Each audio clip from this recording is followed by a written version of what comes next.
పరిశుద్ధ వాక్యములో నుండి ఈ వారము దైవ సందేశము కొరకు మూల వాక్యముగా హెబ్రీ పత్రిక 5వ అధ్యాయము 12వ వచనమును మూల వాక్యముగా మనం చదువుకుందాం.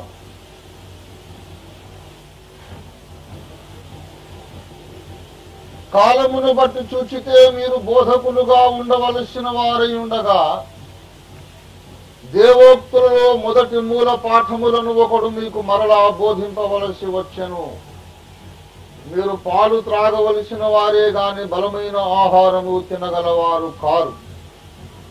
చిన్న మాట మనం ప్రార్థన చేసుకుందామండి. ప్రేమ కలిగిన మా యేసయ్య, ఈ ఉదయకాలం ముందు ఈ వాక్యం మీద ప్రసంగించమని మీరు చూపించినారు. ఎందుకో నేను ఎరుగను, మీ దాసుడు ఎరుగడు ప్రభువా, కానీ మీ మాటకు లోబడితే శ్రేయస్కరము, అది విధి కనుక ప్రభువా, నీ దాసుడు నీ మాటకు లోబడి ఈ మూల వాక్యమును చదివాడు. ఇప్పుడు బోధించవలసిన వాడవు నీవే ప్రభువా. దిగిరండి ప్రభువా, మీ దాసుని మీ నోటి బూరగా చేసి వాడుకొని, మీ నోటిగా మీరు వాడుకొని మీరు మాట్లాడండి. కన్న తండ్రి, మీ దాసుడు ఒట్టివాడేనని మాకు తెలుసు. మీ దాసుడు మాట్లాడుతాడు ఏదో విందామని కాదయ్యా మేము ఇక్కడికి వచ్చింది. తన సొంత రక్తమునిచ్చి, తన సొంత ప్రాణమునిచ్చి మమ్మల్ని విమోచించిన మా విమోచకుడు యేసు మాట్లాడితే వినాలని ఆశపడి వచ్చాను. దయచేసి మమ్మను మీ ఆహారము తృప్తిపరచి మమ్మను నింపి బలపరిచి పంపండి ప్రభువా. మాతో మాట్లాడండి. మాకేది అవసరమో, ఎవరికేది కావాలో ఎరిగిన వాడవు. అందరితో మీరు మాట్లాడమని యేసునామమున వేడి ప్రార్థిస్తున్నాం తండ్రి. ఆమేన్, ఆమేన్, ఆమేన్.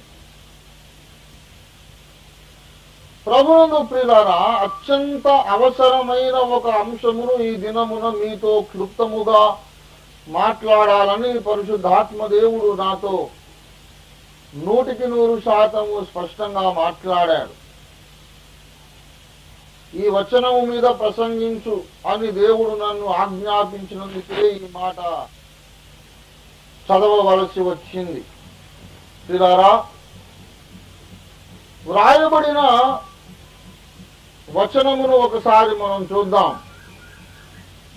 కాలమును బట్టి చూచితే మీరు బోధకులుగా ఉండవలసిన వారై ఉండగా దేవోక్తులలో మొదటి మూల పాఠములను ఒకడు మీకు మరలా బోధింపవలసి వచ్చెను అని పౌలు భక్తుడు తన ఆవేదన వ్యక్తం చేస్తూ ఉన్నాడు. పిల్లారా, హెబ్రీయులు అంటే యూదులు, అబ్రహాము సంతానము లేక ఇశ్రాయేలులో నుండి రక్షింపబడిన విశ్వాసులని అర్థం. పెంతెకోస్తు పండగ నాడు 3000 మంది బాప్తిస్మాలు పొందారు.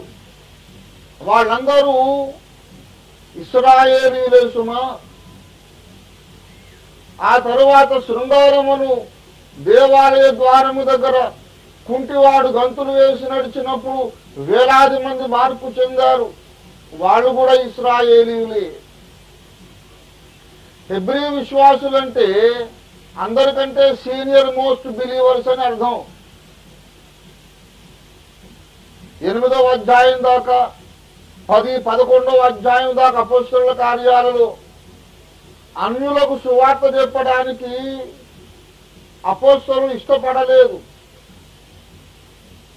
పేతురు వెళ్ళి కొర్నేలి ఇంట్లో, రోమా శతాధిపతి ఇంట్లో భోజనం చేసి వాక్యం చెప్పి వచ్చాడని నానా రభసా చేశావు. నీవు యూదుడవై ఉండి ఒక అన్య జాతి వారితో ఎట్లా చేయగలిగావు, ఎట్లా భోజనం చేశావని గొడవ చేశారు. ఆరంభములో రక్షణ పొందిన వాళ్ళందరూ కూడా ఎవరు? ఇశ్రాయేలీయులు. వాళ్ళే హెబ్రీయులు. హెబ్రీ భాష అంటే యూదుల భాష. గనక దేవుని బిడ్డలారా, కొరింథీయుల కంటే, ఫిలిప్పీయుల కంటే, ఇంకా ఇతర అన్య జాతులలో నుంచి రక్షించబడిన వారందరికంటే ముందు రక్షింపబడిన వారే హెబ్రీ విశ్వాసులు అన్నమాట. అందుకే పౌలు అంటాడు ఏమిటంటే, నాయనా మీరు రక్షింపబడి ఎన్నేళ్ళు అయిపోయిందో ఆలోచించండి. 25 ఏళ్ళు అయిపోయింది, 30 సంవత్సరాలు అయిపోయింది. కాలమును బట్టి చూస్తే మీరందరూ ఒక్కొక్కడు ప్రసంగికుడు కావలసి ఉండింది. ఒకడు ప్రసంగికుడుగా ఎదగడానికి ఎంత టైం అవసరమో అంత టైం గడిచిపోయింది మీ బ్రతుకులో. కానీ ఇప్పుడు మీరు ఏ స్థితిలో ఉన్నారంటే, మొదటి మూల పాఠములను ఒకడు మీకు మరలా బోధింపవలసి వచ్చెను. మరలా బోధింపవలసి వచ్చనంటే అర్థం ఏంటి? మరలా అంటే అర్థం ఏంటి? మొదట ఒకసారి బోధించబడిన పాఠముదే ఇప్పుడు మళ్ళా చెప్పిందే మళ్ళీ చెప్పాల్సి వస్తోంది. చెప్పిందే మళ్ళీ ఎందుకు చెప్పాల్సి వస్తోంది? మొదట చెప్పినప్పుడు మీరు విన్నటువంటి పాఠములను మీరు మరచిపోయారు.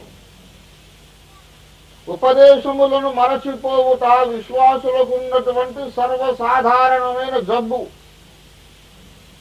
అది మొదటి శతాబ్దం నుండి ఇప్పటి వరకు ఉన్నటువంటి జబ్బు. విశ్వాసం అన్న వాడికి ఉండే లక్షణం అది. ప్రసంగాలు వింటాడు కానీ పట్టించుకోడు. పట్టించుకున్నా అది మర్చిపోతాడు. విన్నంతసేపు ఎంజాయ్ చేస్తాడు. చాలా బాగుందండి ప్రసంగం అంటాడు. వచ్చే వారం అడగండి, పోయిన వారం ఏం ప్రసంగం చేశానంటే ఏమిటో కానీ బాగా చెప్పాడండి. ఏం చెప్పాడు కానీ బాగా చెప్పాడు. బాగా చెప్పడం ఏంటి ముఖం? అసలు ఏం చెప్పు? పాయింట్ ఏమిటి?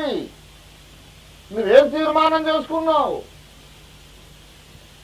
పోయిన వారం దేవుడు ఏం గద్దించాడు? నువ్వేం తీర్మానం చేసుకున్నావు? పోయిన వారం అంతా ఏ తీర్మానం ప్రకారం బ్రతికావు? అంతే కూడా జ్ఞాపకం ఉంది సార్.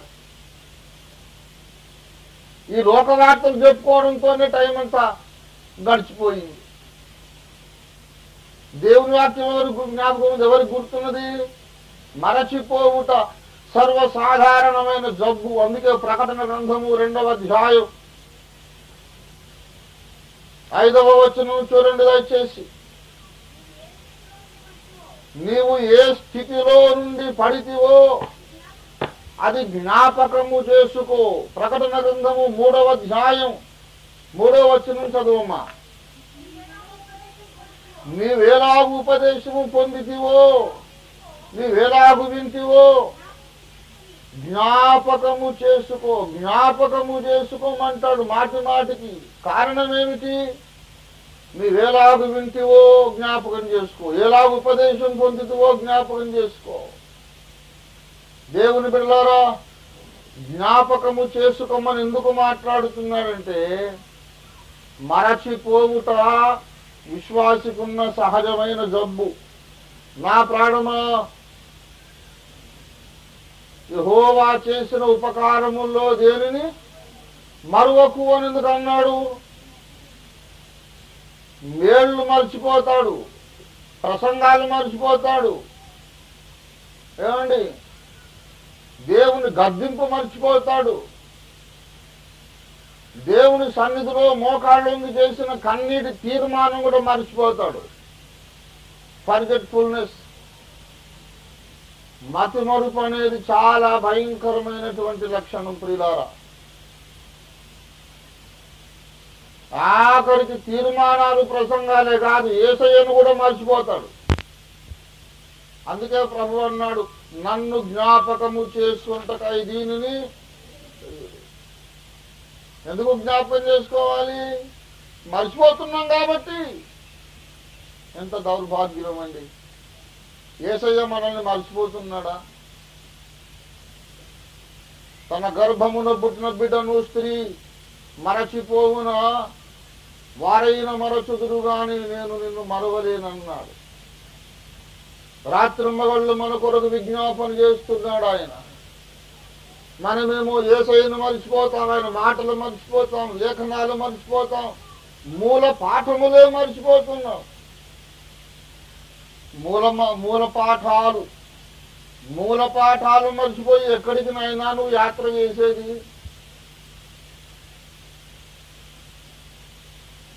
నేల విడిచి ఎవడైనా సాము చేయగలడా? సాము చేయాలంటే ముందు ఏం చేయాలి? నేల మీద నిలబడాలి. నేల మీద నిలబడకుండా గాల్లో నిలబడి సాము చేయగలవా? నేలను విడిచి సాము చేయలేము. అలాగే మూల పాఠాలు మరిచి క్రైస్తవ జీవితం జీవించలేము. It's not possible. మొదటి మూల పాఠములను మరచిపోయే దుస్థితి మొదటి శతాబ్దములో ఉన్నది, ఈ శతాబ్దంలో కూడా ఉంది. అందుకే దేవుడు నాతో చెప్పాడు, ఒరే బాబు, అప్పుడప్పుడు నువ్వు మొదటి మూల పాఠమును మళ్ళా నేర్పించుకో. అందుకే ఇప్పుడు చెప్పే ప్రసంగానికి పేరు మొదటి మూల పాఠములు. మొదటి మూల పాఠములు. వేటిని మరిచినందు చేత విశ్వాస జీవితానికి ప్రమాదం ఏర్పడుతుంది. ఏ పాఠములు జ్ఞాపకం ఉంచుకున్నందువలన మన ఆత్మీయ యాత్ర క్షేమముగా ముందుకు సాగగలుగుతుంది. ఆ మొదటి మూల పాఠములను మనం ఇప్పుడు కొన్ని జ్ఞాపకం చేసుకుందాం ప్రియులారా. మొదటి మూల పాఠములు. దేవుని బిడ్డలారా, ఈ మధ్య నేను అక్కడక్కడ దైవ సేవార్థమై పర్యటించినప్పుడు, సంచరించినప్పుడు, వేరు వేరే పట్టణాలకు వెళ్ళి విశ్వాసులతో మాట్లాడినప్పుడు వాళ్ళు లేవనెత్తిన ప్రశ్నలు నన్ను విస్మయానికి గురి చేసినాయి. నాకేమన్నా కలొస్తుందా, లేకపోతే ఇది ఏమన్నా నాకు మతి భ్రమించిందా, లేకపోతే అసలు ఇది నా ఊహ, ఇది వాస్తవమా అని నాకు ఆశ్చర్యం అనిపించింది. రక్షణ పొంది ఎన్నో సంవత్సరాలు సంఘములో ప్రముఖ స్థానములో కొనసాగి సంఘ కాపరి కుడిభుజాలుగా ఉండి, సంఘ పెద్దలుగా ఉండి ప్రసంగాలు చేసిన వాళ్ళు మళ్ళా ఏబిసిడీలు అడుగుతున్నారు మళ్ళా మొదటికొచ్చి. నాకు మతిపోయినంత పని ఏంటంటే నమ్మండి, ఇట్లాంటి డౌట్ బుర్రకాయలో పెట్టుకొని సంఘమే నడిపించావు నాయన ఇంతకాలం అడిగేశాను కూడా. ఆ తర్వాత వేదన పడి ప్రార్థన చేస్తూ ఉన్నప్పుడు ప్రియులారా, దేవుడు నాతో మాట్లాడిన మాట, మొదటి మూల పాఠములు. ఒకడు మీకు మరలా బోధింపవలసి వచ్చెను. When you forget the basics of spiritual life, it becomes essential for the pastor to teach you once again the basics of spiritual life. We cannot do without the basics. In any subject, basics are important. ఏ అంశమైనా, ఏ subject అయినా మూల పాఠములు చాలా ప్రాముఖ్యం. A+B² అనేది అసలు algebra, గుండెగాబురాకు first కదా. ఇక అది మర్చిపోయిన తర్వాత నువ్వు ఎంసెట్ చేయలేవు, ఈ సెట్ చేయలేవు, ఏం చేయలేవు. ఫస్ట్ అది ఉండాలి. అక్కడ కొన్ని బేసిక్స్ ఉంటాయి. ప్రతి పదార్థము కూడా అణువుల చేత నిర్మితమైనది. అణువుల లోపల కొన్ని పరమాణువులు ఉన్నవి. All matter is built up by atoms coming together, atoms club together, and every atom has some of the smaller particles in it, electrons, protons, neutrons అనేది బేసిక్ లెటర్. అది మర్చిపోయిన తర్వాత ఎలక్ట్రానిక్స్ లేదు, రేడియో లేదు, టీవీ లేదు, ఏమి లేదు, computer లేదు. ఆటమ్స్ అనేవి ఉన్నాయి అనేది ఒక బేసిక్. అది అర్థమైందా? ఆటమ్స్ మర్చిపోయి, ఎలక్ట్రాన్స్ మర్చిపోయిన తర్వాత మళ్ళా నువ్వు బిఈ చేయలేవు, ఏమి చేయలేవు. ఏ అంశానికైనా ఒక మూల పాఠం ఉంటుంది. వంట వండాలనుకోండి, ఫస్ట్ పొయ్యిలో మంట రావాలి. అది బేసిక్. అది వంట వండడానికి పైన కూరగాయల, ఆకుకూరల, చికెనా, మటనా అని తర్వాత సంగతి. ముందు కింద మంట లేకపోతే అవి ఏ ముక్కలు వేసినా ఉడకవు. అవునా? కనుక ప్రతిదానికి కొన్ని మూల పాఠములుండును. ఆత్మీయ జీవితానికి కూడా మూల పాఠాలు ఉన్నాయి. మహాప్రభు పరలోక మర్మాలు, ఇహలోక మర్మాలు, రెండవ రాకడ అన్ని నేర్చుకొని అసలు సంగతులు మర్చిపోయి మళ్ళీ మొదటి పాఠాలు ఇట్లెందుకు అట్లెందుకు అని అడుగుతున్నారు. దేవుని బిడ్డలారా, కాబట్టి మీకు నేను చాలా బాధతో దండం పెట్టి చెప్తున్నా, మరచిపోకండి. మొదటి మూల పాఠములు మళ్ళీ చెబుతున్నా, ఎప్పుడూ మర్చిపోకండి. మనము మరిచిపోకూడని మూల పాఠముల్లో మొట్టమొదటిది, మానవుడు జన్మతః పాపి. నన్ను కొంతమంది రెవరెండులు అడిగారు, ఏమండి పాస్టర్లు అడిగారు, మానవుడు జన్మతః పాపి కాడంట కదా, మానవుడు బై బర్త్ పాపి కాడంట కదా అని. ఎవరంటే ఇంటర్నేషనల్ మ్యాగ్నిఫిషెంట్ ఛాలెంజింగ్ స్పీకర్ చెప్పిండట.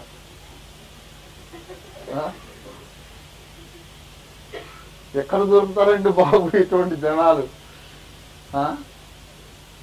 అదొక మర్మము. నేను వాళ్ళని కుర్చీ కట్టేసి కొట్టాలనా, లేకుంటే నా తలకాయ గోడకేసి కొట్టుకోవాలనా, లేకుంటే ఆటో ఎక్కి హుసేన్ సాగర్లో పోయి దూకాలనా, నాకేం అర్థం కాలేదు. మానవుడు జన్మతః పాపి కాడట, పుట్టినప్పుడు పిల్లలు పరిశుద్ధులట. ఇదొక మర్మమట. అది వీళ్ళు వినేసి అది పెద్ద సత్యమని, అబ్బా ఎంత మర్మం బ్రదర్, ఎంత మర్మం బ్రదర్ అని వీళ్ళు మురిసిపోవడం. నేను చెప్తున్నాను, ఖచ్చితంగా నేర్చుకోండి. ఎప్పటికీ మీరు అనుమాన పడనే వద్దు.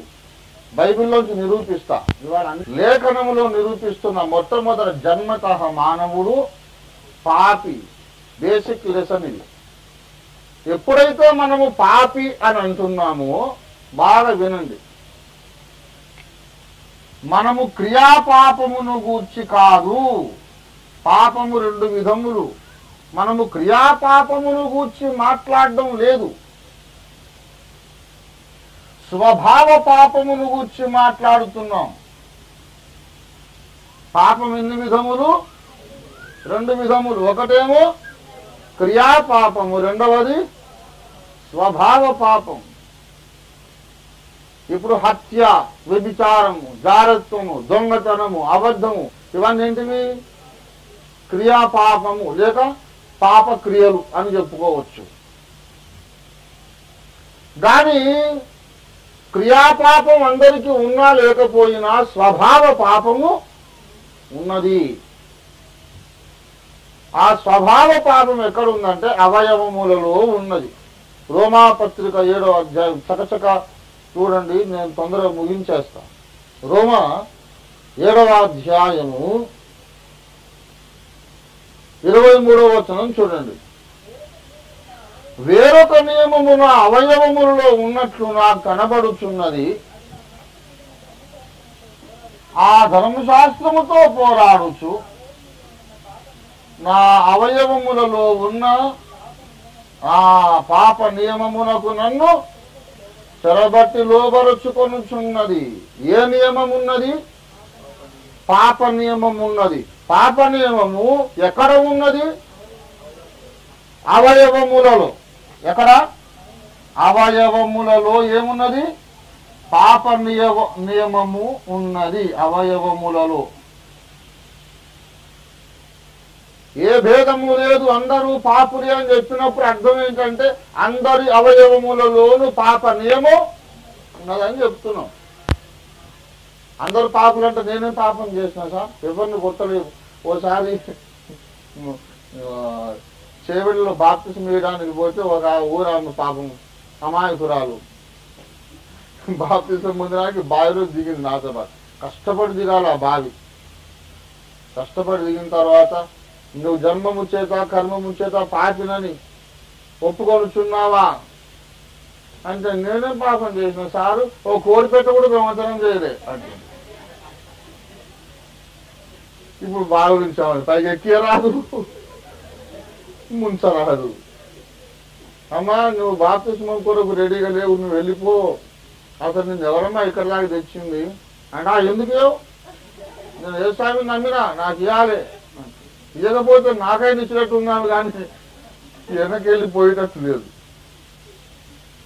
అతి కష్టం మీద బతిమాలమ్మా, నీ కడుపులో తలకాయ పెడతాను, నువ్వు పో ఇక్కడి నుంచి, నేను నీకు బాప్తిసం ఇస్తే దేవుడు నన్ను కొడతాడని చెప్తున్నా. ఎందుకు కొడతాడు, ఏం కొట్టాడు, ఏం కాదు అంటే నేనేం తప్పు చేయను, నాకు బాప్తిసం చేయండి. తప్పు చేయకపోతే బాప్తిసం ఎందుకు, అలాగో పొందాలట కదా, పొందుతున్నా కదనంటే మరి మోక్షం పోయేది అంటుంది. ఆమెను కన్విన్స్ చేయడానికి 40 నిమిషాలు పట్టింది. అతనికి ఇయ్యలేదు, నేనెందుకు ఇస్తా, నేను ఇయ్యలేదు. పాపిని కాను అన్న తర్వాత బాప్తిసం ఎందుకు ఇస్తాము? చాలా మందికి తెలియదు. ఆమె నేను పాపిని కాను అనడానికి కారణం ఏంటి? కనీసం ఒక కోడి పెట్ట కూడా దొంగతనం చేయలేదట. అమ్మా నువ్వు దొంగతనం చేసావా, ఇంకోటి చేసావా సంగతి కాదు. నువ్వు ఏ పాపము చేయకపోయినా నీ అవయవములలో ఏమున్నది? పాప నియమము. పాప నియమము అవయవముల్లోనికి ఎప్పుడు పోయింది? At the time of manufacturing defect హైవో. నేను ఎప్పుడు పకోడీ ఉదాహరణ చెప్తుంటా, దృష్టాంతం.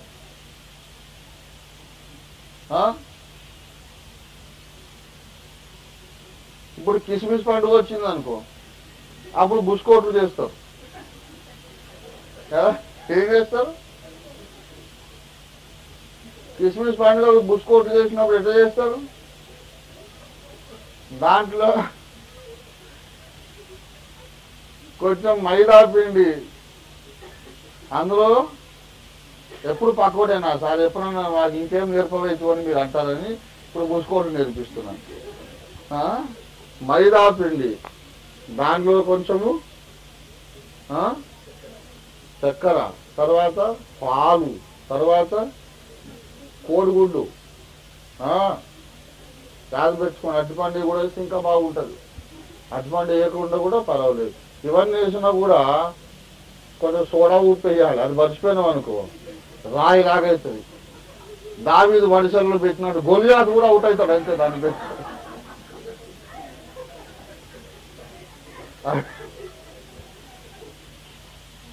గనక దాంట్లో అది బేకింగ్ పౌడర్ అంటే లేకుంటే కనీసం సోడా ఉప్పు అది మర్చిపోకండి. కొంతమంది అన్ని వేసి అది మర్చిపోతారు. అది కొరికితే ఎంత గట్టిగా ఉంటుందంటే మళ్ళీ రోట్లు వేసి దంచి మళ్ళీ కొత్తగా మళ్ళీ బుస్కోట్లు చేయాలి దాన్ని. ఇప్పుడు ఇదంతా అయిన తర్వాత చక్కెర కూడా వేస్తాం కదా, నూనెలో కాల్చిన తర్వాత వాటిని డోనట్స్ అంటారు. DOUGHT donuts. షుగర్ పేషెంట్ ఎవరికైనా వెళ్తే, బాబు దీంట్లో చక్కెర ఎక్కువ ఉన్నది, నాకేమో షుగర్ వ్యాధి వచ్చింది, దీంట్లో షుగర్ తీసే బాగుంటే నువ్వు తీయగలవా? తీయలేవు. ఎందుకు తీయలేవు? बनाने के वक्त मिलाया गया उसमें शक्कर, अभी नहीं निकलता. అది మ్యానుఫ్యాక్చరింగ్ చేసేటప్పుడే దాంట్లో షుగర్ కలుపుతాం, మధ్యలో దాన్ని తీసేయడానికి వీలు.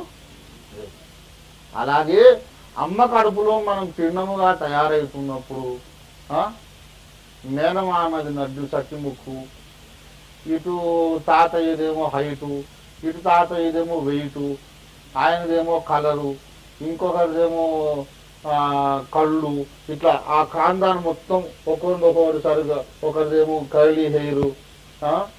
అసలు తండ్రిది ఆదాం అనే తండ్రిది పాపం. ఈ దినుసులు మొత్తం కలిసి లోపల బుస్కోట్ తయారైంది. ఓ బాహర్ నికల్నేకే బాద్ ఇప్పుడు ఇందులో నుంచి పాపం తీయమంటే ఎట్లా తీయాలి సార్? తీయరాదు, అప్పుడు తయారైనప్పుడే ఉంది. అందుచేతనే యోబు 14:4 చదవండి. నాయన ఇది ఏబిసిడి. ఇప్పుడు మళ్ళా కొత్తగా ఏసై రెండో రాకడ దగ్గరకు వస్తుంటే ఇది చెప్పాల్సి వస్తుంది. ఒక ఆయన అందుకే మొన్న నన్ను రెండో రాకడ ఎప్పుడు సార్ అని అడుగుతున్నాడు. రెండో రాకడ శ్రమలకు ముందా తర్వాతనా? అంటే నేనన్నా నీకు మొదటి రాకనే అర్థం కాలేదు, రెండో రాకడ ఎందుకురా నీకు? అదంతా నన్ను అడుగుద్దని చెప్తాను. నువ్వు ముందు మొదటి రాకడ సంగతి నేర్చుకో. మారు మనసే లేదు, బాప్తిసమే లేదు, రెండో రాకడట ఎందుకు నీకు? మొదటి మూల పాఠములు మర్చిపోతే యేసు ఎప్పుడు వచ్చినా నువ్వు నరకానికే పోతావు, పరలోకానికైతే పోవు. ఈ పాఠాలు ముందు గట్టిగా నేర్చుకోవాలి. యోబు 14:4 చెప్పండి, చదువు. పాప సహితునిలో నుండి పాప రహితుడు పుట్టగలిగితే ఎంత మేలు, కానీ అలా ఎవడును? పులికి ఎప్పుడన్నా పిల్లి పిల్ల పుడుతుందా? పుట్టదు. కుక్కకు మేక పిల్ల పుడుతుందా? పుట్టదు. ఈ పాప సహితుడు అంటే ఎవరు తెలుసా? మొట్టమొదటి తండ్రి అయినటువంటి ఆదాము అన్నమాట. ఆదాము పాపము చేశాడు. రోమాపత్రిక 5వ అధ్యాయము 12వ వచనం చదవండి దయచేసి. ఇట్లుండగా ఒక మనుషుని ద్వారా పాపమును, ఆ పాపము ద్వారా మరణమును లోకములో ఎలాగూ ప్రవేశించారు. ఒక మనుషుని ద్వారా పాపం. ఎవరా మనుషుడు? ఆదాము. ఆదాము ద్వారా పాపం వచ్చిందండి, అది తెలియదు. ఆదాము ద్వారా మనమందరం పాపులంగా చేయబడ్డాం. 19వ వచనం చదవండి, 5:19. ఒక మనుష్యుని అవిధేయత వలన అనేకులు పాపులుగా చేయబడి. దేవుని బిడ్డలారా, ఎవరా ఒక మనుషుడు? ఒక మనుషుని అవిధేయత వలన అనేకులు పాపులుగా చేయబడ్డారట. ఆదామును ఒక మనుష్యుడు, అతని అవిధేయత వలన అందరూ పాపులుగా చేయబడ్డారు. దేవుని బిడ్డలారా, పాప కర్మ అనే దాని గురించి కాదు మేము మాట్లాడేది, పాప స్వభావము. ఈ పాప స్వభావమును విరుగుడు చేయకపోతే మనిషి పరలోక రాజ్యానికి వెళ్ళలేడు. నువ్వు పాప కర్మ చేసినా చేయకపోయినా స్వభావం అందేమున్నది? పాప స్వభావం ఉన్నది, దాన్ని విరుగుడు చేయాలి. లేకపోతే గ్యారెంటీగా నరకానికి పోతాం. స్వభావము లోపల ఉంది కనుక అప్పుడప్పుడు పైకి ఏమొస్తుందండి? ఏమొస్తుంది? పాప క్రియలు వస్తాయి. ఒకవేళ పాప క్రియలు ఉన్నా లేకపోయినా లోపల స్వభావం ఉన్నది. ఇప్పుడు ఈ చిన్నపిల్లలు పాపులు కాదు అని చెప్పేట ఆయనకు ఒక వచనం దొరికింది. బోడి తెలివి అంటారు దాన్ని. ఆ మత్తయి సువార్త 18వ అధ్యాయము 3వ వచనంలోనట, మీరు మార్పు నుండి మీరు చిన్న బిడ్డల వంటి వారైతేనే తప్ప మీరు పరలోక రాజ్యములో ప్రవేశింపలేరు అని ఎవరన్నారు? యేసయ్య అన్నారు. అంటే మరి ఇప్పుడు మనం ఏం చెప్తున్నాము? చిన్నపిల్లలు కూడా పాపులేనని. మరి చిన్నపిల్లలు పాపులైతే యేసయ్య ఏమన్నాడు? మీరు మార్పు నుండి పిల్లల వంటి వారు కావాలంటే అర్థం ఏంటి? మీరు మార్పు నుండి పాపులు కావాలన్నా యేసయ్య అని నేను బోడుతుంది. అంటే ఆ మాత్రం అవుడియా రాకనే భక్త సింగ్ గారు వీళ్ళందరూ మహానుభావులందరూ మనుషులు పాపులని చెప్పారా? మనం ఎంత సంస్కర్తలమైనా ఒక మాట చెబుతున్నా, మనకన్నా ముందున్న పెద్దలను గౌరవించాలి. వాళ్ళందరూ ఫూల్స్ కాదండి. సెయింట్ అగస్టిన్ కానీ, భక్త సింగ్ గారు కానీ, పిఎం సమూయేల్ గారు కానీ, ఇలాంటి లేమన్స్ స్థాపకుడు అయినటువంటి డానియల్ గారు కానీ, వీళ్ళందరూ దే ఆర్ నాట్ ఫూల్స్. వాళ్ళ కాళ్ళ కాడ కూర్చొని తీసుకురావడానికి కూడా పనికిరాం మనం. ఇప్పుడు వాళ్ళందరూ లేక మనకు ఏమంటారు, మనం వెలుగుతున్నాం కొంచెం. చెట్లు లేని కాడ ఆమె చెట్టమ్మ ఆ వృక్షం అని. అదే ఇప్పుడు డానియలయ్య గారు బ్రతుకుంటే నేను ఇక్కడ కూర్చోను, ఆయన కాళ్ళ కాడ కూర్చొని కాళ్ళు పిసుకుంటుంటా. Yes, I mean it. They are great people. Bakht Singh గారితో మనం ఎన్ని ప్రసంగాలు చేసినా సమానం అవుతామో మనం? ఎప్పటికి కాలేము. ఇప్పుడు టైం వచ్చింది, ఏదో దేవుడు వాడుకుంటున్నాడు. ఎవరు దొరకలేదు ఆ చుట్టుపక్కల. బిలాంను గద్దిద్దామంటే ఎవరు దొరకలేదు, గాడిదే దొరికింది. సరే అరే బాత్ కరోజు గాడిదని పెట్టాడు. మనం ఆ లెవెల్ మనది.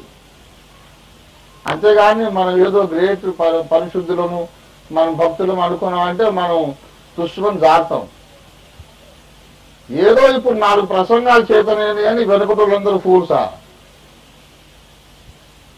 అక్కడ ఏమనుంది? మీరు మార్పునుంది చిన్న బిడ్డల వంటి వారైతే తప్ప పరలోకానికి రారంటే మరి పరిశుద్ధులైతే పరలోకానికి వెళ్ళం కదా.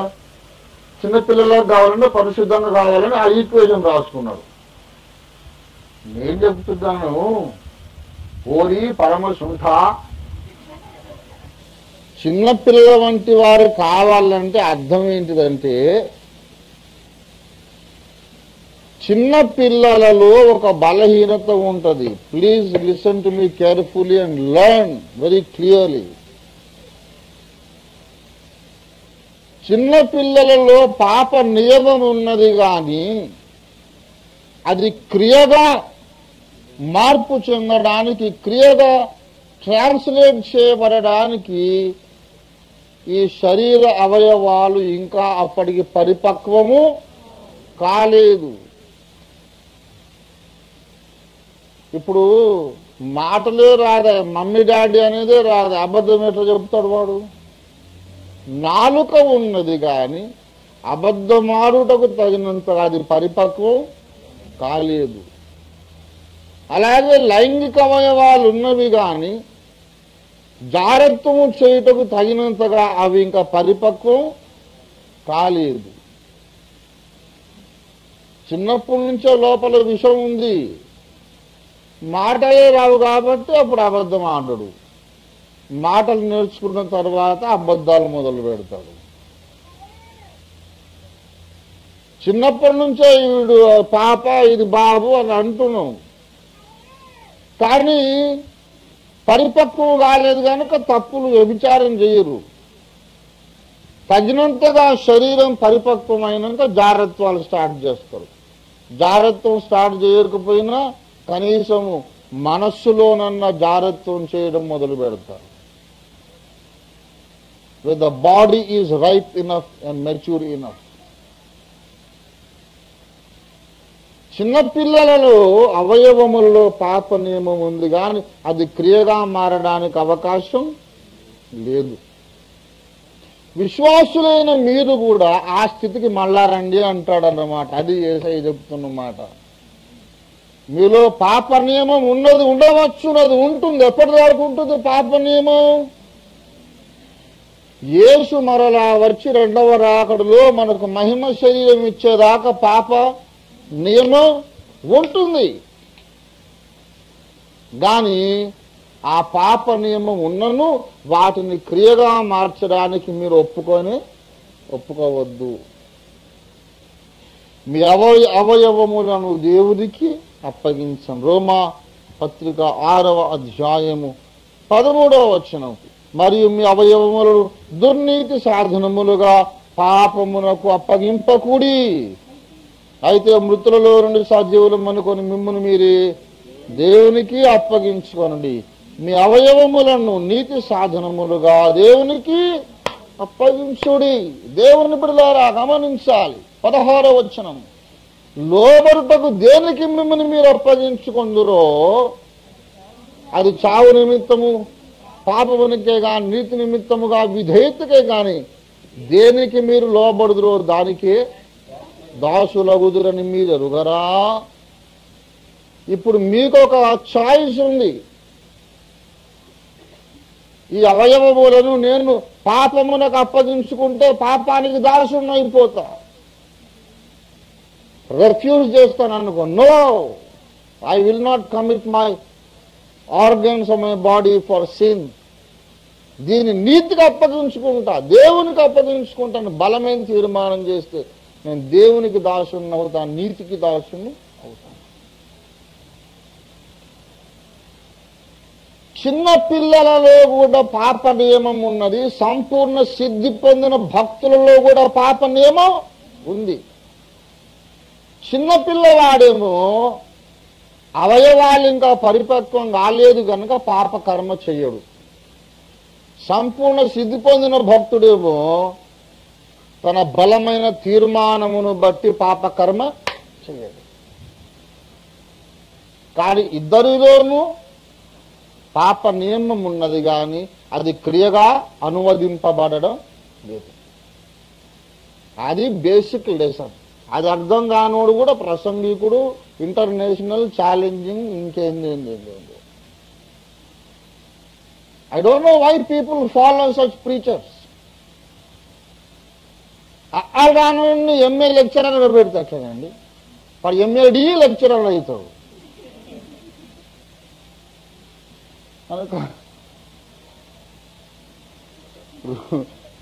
బాధతో వచ్చే కోపం ఇది. బాధ కాదా? బైబిల్లో ఆలు రాకుండా అందరినీ కన్ఫ్యూజ్ చేస్తుంటాం. ఎవరి కొరకు నా ప్రభు రక్తం ఇచ్చి ప్రాణం ఇచ్చి విమోచించాడో వారిని మళ్ళా వెనుక నరకం దారి పట్టిస్తున్నారు వీరు. కనుక ప్రియులారా, లెసన్ నంబర్ 1 ఏమిటి చెప్పండి? జన్మము చేత ఆదాము కుటుంబములో పుట్టిన ప్రతి మానవుడును నిస్సందేహముగా పాపి కాడని చెప్పడానికి మత్తయి 18:3 వాడుకోవడానికి వీలు లేదు. ఏ వచనములు బట్టి వీలు లేదు? యోబు 14:4 బట్టి పాప సహితునిలో నుండి పాపరహితుడు అలా ఎన్నడును ఎవడును పుట్టనేరడు. ఆదాము పాపము చేశాడు గనక ముందు పుట్టినోడే నరహంతకుడు. అక్కడి నుంచి మనం అందరము పాపులమే. మనలో కొంతమంది పాప కర్మ చేసి ఉండొచ్చు. కొంతమంది పెద్దలకు భయపడి, సమాజానికి భయపడి, అవకాశం లేక చేయకపోయి ఉండొచ్చు. నీవు పాప క్రియలు చేసినా చేయకపోయినా స్వభావమును బట్టి నీవు పాపివి అనేది నువ్వు గ్రహించుకోవాలి. మనమందరం గ్రహించుకోవాలి. దేవునికి స్తోత్రం కలుగును గాక. నంబర్ 2 ఎన్నో ఉన్నాయి చెప్పుకోవాలంటే, ఇప్పుడు సమయం లేదు. రెండవ విషయం, ఇప్పుడు చెప్పండి, అసలు ముందు నేర్చుకున్న పాఠంలో ఒక కీ పాయింట్ చెప్పండి. మన ముందున్న అసలు సమస్య పాప క్రియలా లేక పాప స్వభావమా? పాప స్వభావమునకు కారణం ఏంటి? అవయవములో ఉన్న పాప నియమం. కనుక what you do is not the real problem. What you are in your heart, in your nature, that is the real problem. ఆ జన్మము చేత మనకు సంక్రమించిన ఆ పాపం. చిరుతపులి పుట్టిన తర్వాత ఎవరన్నా పెయింటర్ దగ్గర తీసుకుపోయి, ఇది చిరుతపులి కాకుండా పుట్టిందండి పాపం, మరి దీనికి పైన చుక్కలు లేకుండా దాని జాతిలో దాని పరువే పోతుంది, కొంచెం మంచిగా వాటర్ ప్రూఫ్ కలర్ పెట్టి మంచిగా చుక్కలు అని పెయింటర్ దగ్గర చుక్కలు వేయించే అవసరం ఉందా? అది పుట్టేటప్పుడే చుక్కలు పెట్టుకొని పుడుతుంది. దేవుని బిడలారా, చిరుతపులికి పుట్టుకతోనే ఎట్లా మచ్చలు వస్తాయో, కంచరగాడికి పుట్టుకతోనే చారలు ఎట్లా వస్తాయో, పెద్ద పులికి పుట్టుకతోనే చారలు ఎట్లా వస్తాయో, అలాగే నీగ్రో జాతీయుడికి పుట్టుకతోనే కిలో పెదవులు ఎలాగొస్తాయో, అలాగుననే మనకందరికి జన్మము చేత ఏమొచ్చాను? వచ్చింది. కొన్నిసార్లు పాపం చేయలేము మనం. ఎందుకు చేయలేదంటే, ఎవరిని చూస్తే పరువు పోతుందేమో, చేద్దామని ఆశగానే ఉంది కానీ అందరూ చూస్తే ఎట్లా అని. ఒక్కోసారి ఏమో అవకాశం రాలేదు. నేను చెప్తున్నా, మనం ఎంత నీచులము నేను చెప్తున్నా. మనం అది ముందు గుర్తించాలండి. మనం మంచోళ్ళం కాదు, మంచోడు ఎవరు లేడు, మనం మంచోళ్ళం కాదు. ఒకసారి నేను ఆ దేవభక్తి సాధన అని దాంట్లో రాశాను, చూశారు. అది నా సొంత సంభవమే రాశానన్నమాట.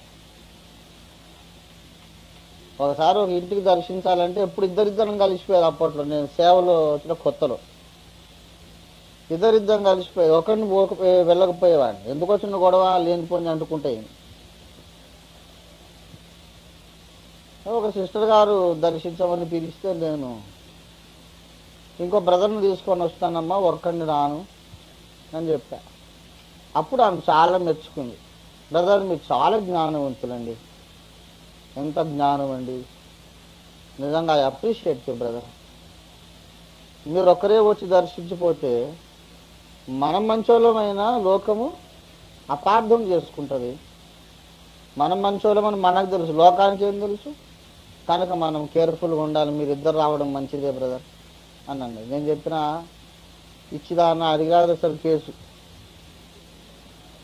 మనం మంచోళ్ళమైతే లోకం అపార్థం కాదు, అసలు ముందు నేనే మంచోడిని కాదు, అందుకే ఇద్దరం వస్తున్నామని చెప్పి. అది సంగతి. నేను మంచోడు కాదు. I'm not ashamed to say it.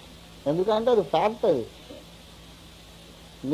దావీదు గొలియాతును చంపి, సింహమును చీల్చి, ఎలుగుబంటును చీల్చి, దేవుని కొరకు కవిత్వం రాసి, కవితలు, పాటలు, పద్యములు రాసి, యుద్ధములు చేసి ఆత్మాభిషిక్తుడై మెస్సియా గూర్చి ప్రవచనములు రాసిన తర్వాతనే ఊరియా భార్య మీద ఆశపడ్డాడు. నేను ఒకసారి ఆశ్చర్యపడి దేవుని అప్పుడు నాకు చాలా చిన్న వయసులో దేవుని ముందు అడుగుతున్న, ప్రభువా ఎంత ఆశ్చర్యమైనా ఇంత భక్తుడు అంత నీచమైన పని ఎట్లా చేశాడు కదా ప్రభువా అని అంటున్నా. దేవుడు అంటున్నాడు ఒక మాట అన్నాడు, బాబు అవసరము అవకాశము ఈ రెండూ కలిసి వస్తే నువ్వు ఇంతకంటే నూరంతలు నీచంగా దిగజాగుతావురా నువ్వు అన్న. Even you can do the same. నువ్వు పెద్ద భక్తుని వారు, నువ్వు దావీదుని అంటావా? మనిషి అవసరము ప్లస్ అవకాశం రెండు కలిసి వస్తే చెయ్యని నీచ కార్యము లేనే లేదు. నువ్వు వ్యభిచారమైన చేస్తావు, నరహత్యను చేస్తావు, ఏమైనా చేస్తావు. ఒక్కోసారి అవకాశం ఉంటుంది కానీ నీకు అవసరం ఉండదు కాబట్టి తప్పు చేయవు.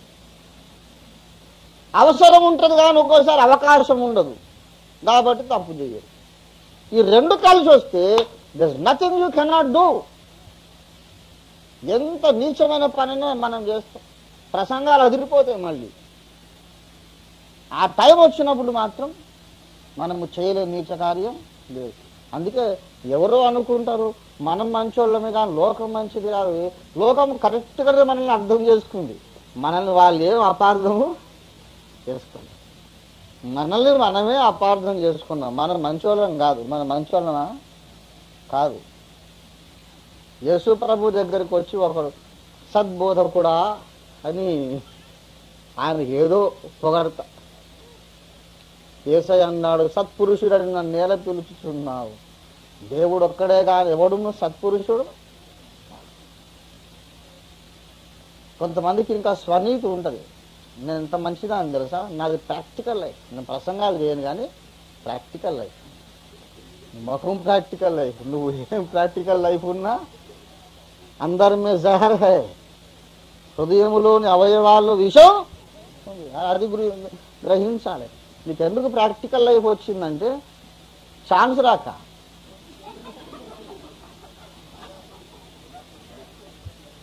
కనుక దేవుని విడలారా మనం ఏదో ఈ స్వనీతి గర్వం వదిలిపెట్టాలి. మనం అందరమును జన్మత, అర్థమైందా గట్టిగా? ఎవరైనా చెప్తే మీరు ఒప్పుకోకండి. చిన్నపిల్లలు పరిశుద్ధులు అంటే నీ మొహం నోరు మూసుకోమని చెప్తాను. దావీదు భక్తుడు ఏం చెప్పాడు? 51వ కీర్తన దావీదు భక్తుడు ఏమన్నాడు? పాపములోనే నా తల్లి నన్ను గర్భమున ధరించను, పాపములో నేను పుట్టిన వాడను, తల్లి గర్భమున నే ధరింపబడినప్పుడే దురితుడనై యుటిని, తల్లి గర్భమునానే ధరింపబడినప్పుడే దురితుండనయుంటిని నా వల్ల చేయబడెడు ఎల్ల కార్యములెప్పు దేహ్యంబులైయుండగా నా వల్ల చేయబడెడు ఎల్ల కార్యములెప్పు దేహ్యంబులైయుండగా తల్లి గర్భమున నేను ధరింపబడినప్పుడే దురితుండనయింది. అప్పుడు మొదలైంది నా పాప చరిత్ర. పుట్టిన తర్వాత చిన్నగా లడ్డులాగా ఉండేది. నేను చిన్నప్పుడు నా ఫోటో చూడండి, రౌండ్గా మొత్తం బంతిలాగా ఉండేదన్న. ఎంత ముద్దు వచ్చానో, ఎత్తుకోలేకపోయేదట నన్ను ఎవరన్నా. ముద్దు వచ్చి ఎత్తుకుంటే 2 నిమిషాలకే పక్కోనికి ఇవ్వాలి. మొత్తం ఇనుపగుండి ఎత్తుకున్నట్టే. ఎంత ముద్దో, కాలి మొత్తం నాకు చుట్టే ఉండదట ఎప్పుడు.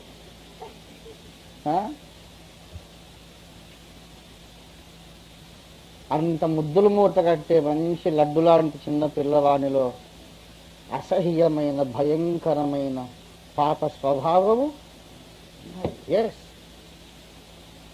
అది నాకు ఎప్పుడు తెలిసిందంటే అవయవములు పరిపక్వమైనప్పుడు తెలిసింది. అరే నా లోపల ఇంత విషం ఉన్నదా అని అప్పుడే అర్థం. కనుక మొట్టమొదటి మూల పాఠం మానవుడు పాపి. రెండవ మూల పాఠం ఏంటంటే క్రియాపాపమునకును స్వభావ పాపమునకు రెండిటికి విరుగుడు చెయ్యాలంటే, క్రియాపాపమును స్వభావ పాపమును రెండిటిని పరిహరించవలెనంటే ఒకే ఒక్క మార్గం ఉన్నది. ఆ మార్గం ఏమిటంటే రక్త ప్రోక్షణము.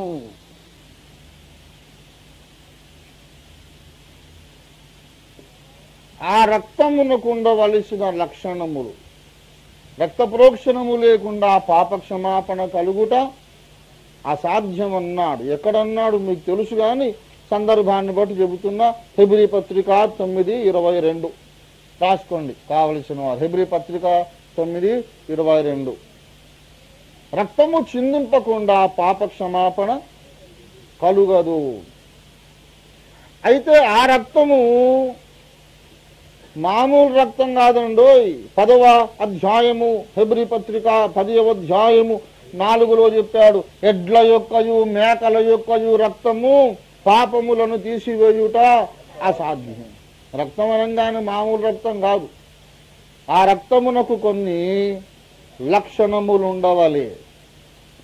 మొట్టమొదట 1 పేతురు పత్రిక 1వ అధ్యాయము 19వ వచనములో నిష్కళంకమైన రక్తం. చదవమ్మా.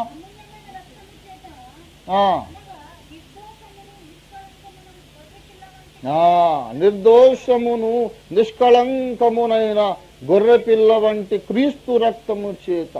ఆ రక్తం ఎటువంటిదై ఉండాలి? కళంకము లేనిదై పాపము లేనిదై ఉండాలి. కోడిదో దూడనో ఎద్దునో మేకనో కోస్తే సుఖం లేదు, అందులోనే కల్మషం ఉంది. రెండవది ఏమండి, అక్షయ జీవము కలిగిన రక్తమై ఉండాలి.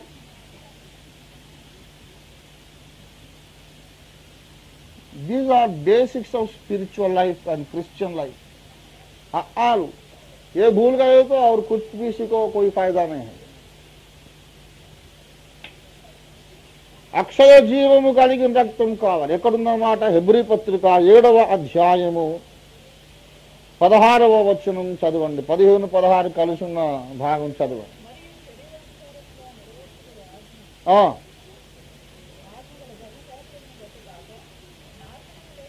ధర్మశాస్త్రమును బట్టి కాక నాశనము లేని జీవమునకున్న శక్తిని బట్టి నియమించబడిన మెల్కీసెదకును పోలిన ప్రధాన యాజకుడు వచ్చి ఉన్నాడు.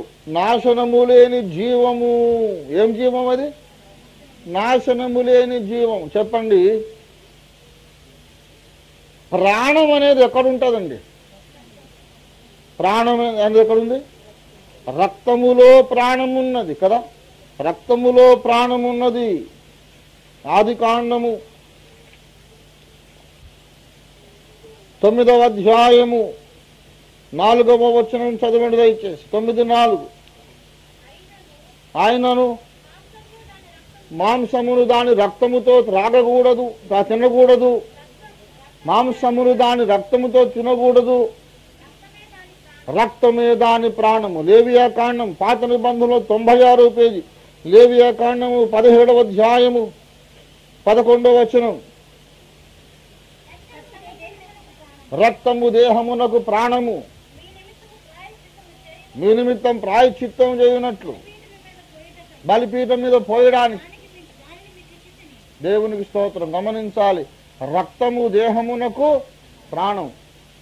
ఇప్పుడు కోడి యొక్క ప్రాణము ఎక్కడ ఉన్నది? కోడి యొక్క రక్తంలో ఉంది. మేక ప్రాణం ఎక్కడుంది? మేక రక్తంలో ఉంది. యేసు రక్తములో కూడా ఒక ప్రాణం ఉంది కదా. రక్తములో ఏముంది?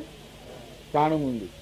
కోడి రక్తములో కోడి ప్రాణం ఉంది, మేక రక్తంలో మేక ప్రాణం ఉంది. మరి యేసు రక్తంలో ఏం ప్రాణం ఉందంటే సృష్టికర్త అయిన దేవుని ప్రాణం ఉంది. That is the reason. అపొస్తలుల కార్యాలు 20వ అధ్యాయం 28వ వచనములో దేవుడు తన స్వరక్తమిచ్చి సంపాదించిన సంఘము అని సంఘాన్ని అభివర్ణించాడు. దేవుని స్తోత్రం కలుగునుగాక. హల్లెలూయా. శిలువ మీద కార్చబడిన రక్తం ఏం రక్తం అండి?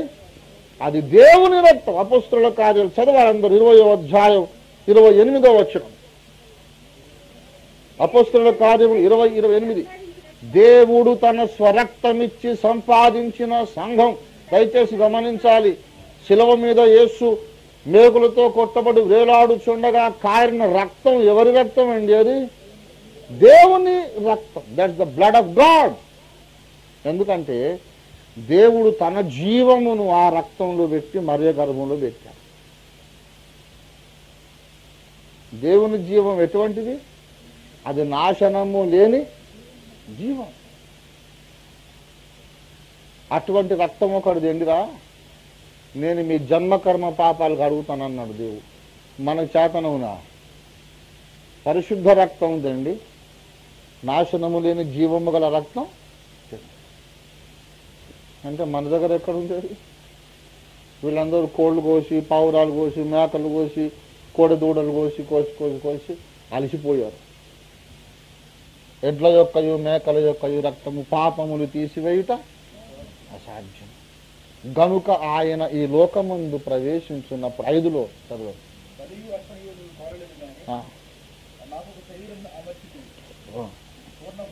కొంచెం ఆగండి నాయన. హెబ్రీ పత్రిక ఆ 10వ అధ్యాయములో 5వ వచనం చదవండి మళ్ళీ. అదిగది నాకు ఆ మాట కావాలి. ఏ మాట? మొదటి మాట ఏం కావాలి నాకు? కాబట్టి. చాలా పెద్ద మాట. నేను ఎప్పుడు చెప్తా, ఇటువంటి కనెక్టింగ్ వర్డ్స్ చాలా కీలకం. అది మర్చిపోతే మొత్తం బైబిల్ యొక్క సెన్సే మనం నష్టపోతాం. ఆయన ఈలాగు చెప్పుచున్నాడు. ఏం చెప్పుచున్నాడు చెప్పండి. కాబట్టి ఆయన ఈ లోకమందు ప్రవేశించినప్పుడు ఇలాగ చెప్పుచున్నాడు. ఏమని చెప్పుచున్నాడు? బలి అర్పణమును నీవు కోరలేదు కానీ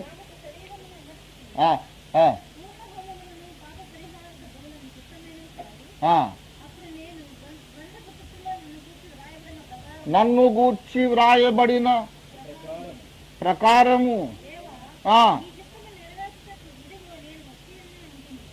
చూడండి. ఆ హెబ్రీ పత్రిక మీకు సహాయకరంగా ఉండటానికి హెబ్రీ పత్రిక 10వ అధ్యాయము 5వ వచనములో నుండి 2 ప్రశ్నలు నేను మిమ్మల్ని అడుగుతున్నా. 3 అడగొచ్చు, 3వది తర్వాత అది అంత ముఖ్యం కాదు. 2 అడుగుతా ప్రశ్నలు, ఆలోచించి జవాబు చెప్పండి. యేసు ఏమి చెప్పుచున్నాడు, తర్వాత ఎందుకు చెప్పుచున్నాడు? వాక్యమును బాగా అర్థం చేసుకోవాలి. యేసు ఏమి చెప్పుచున్నాడు?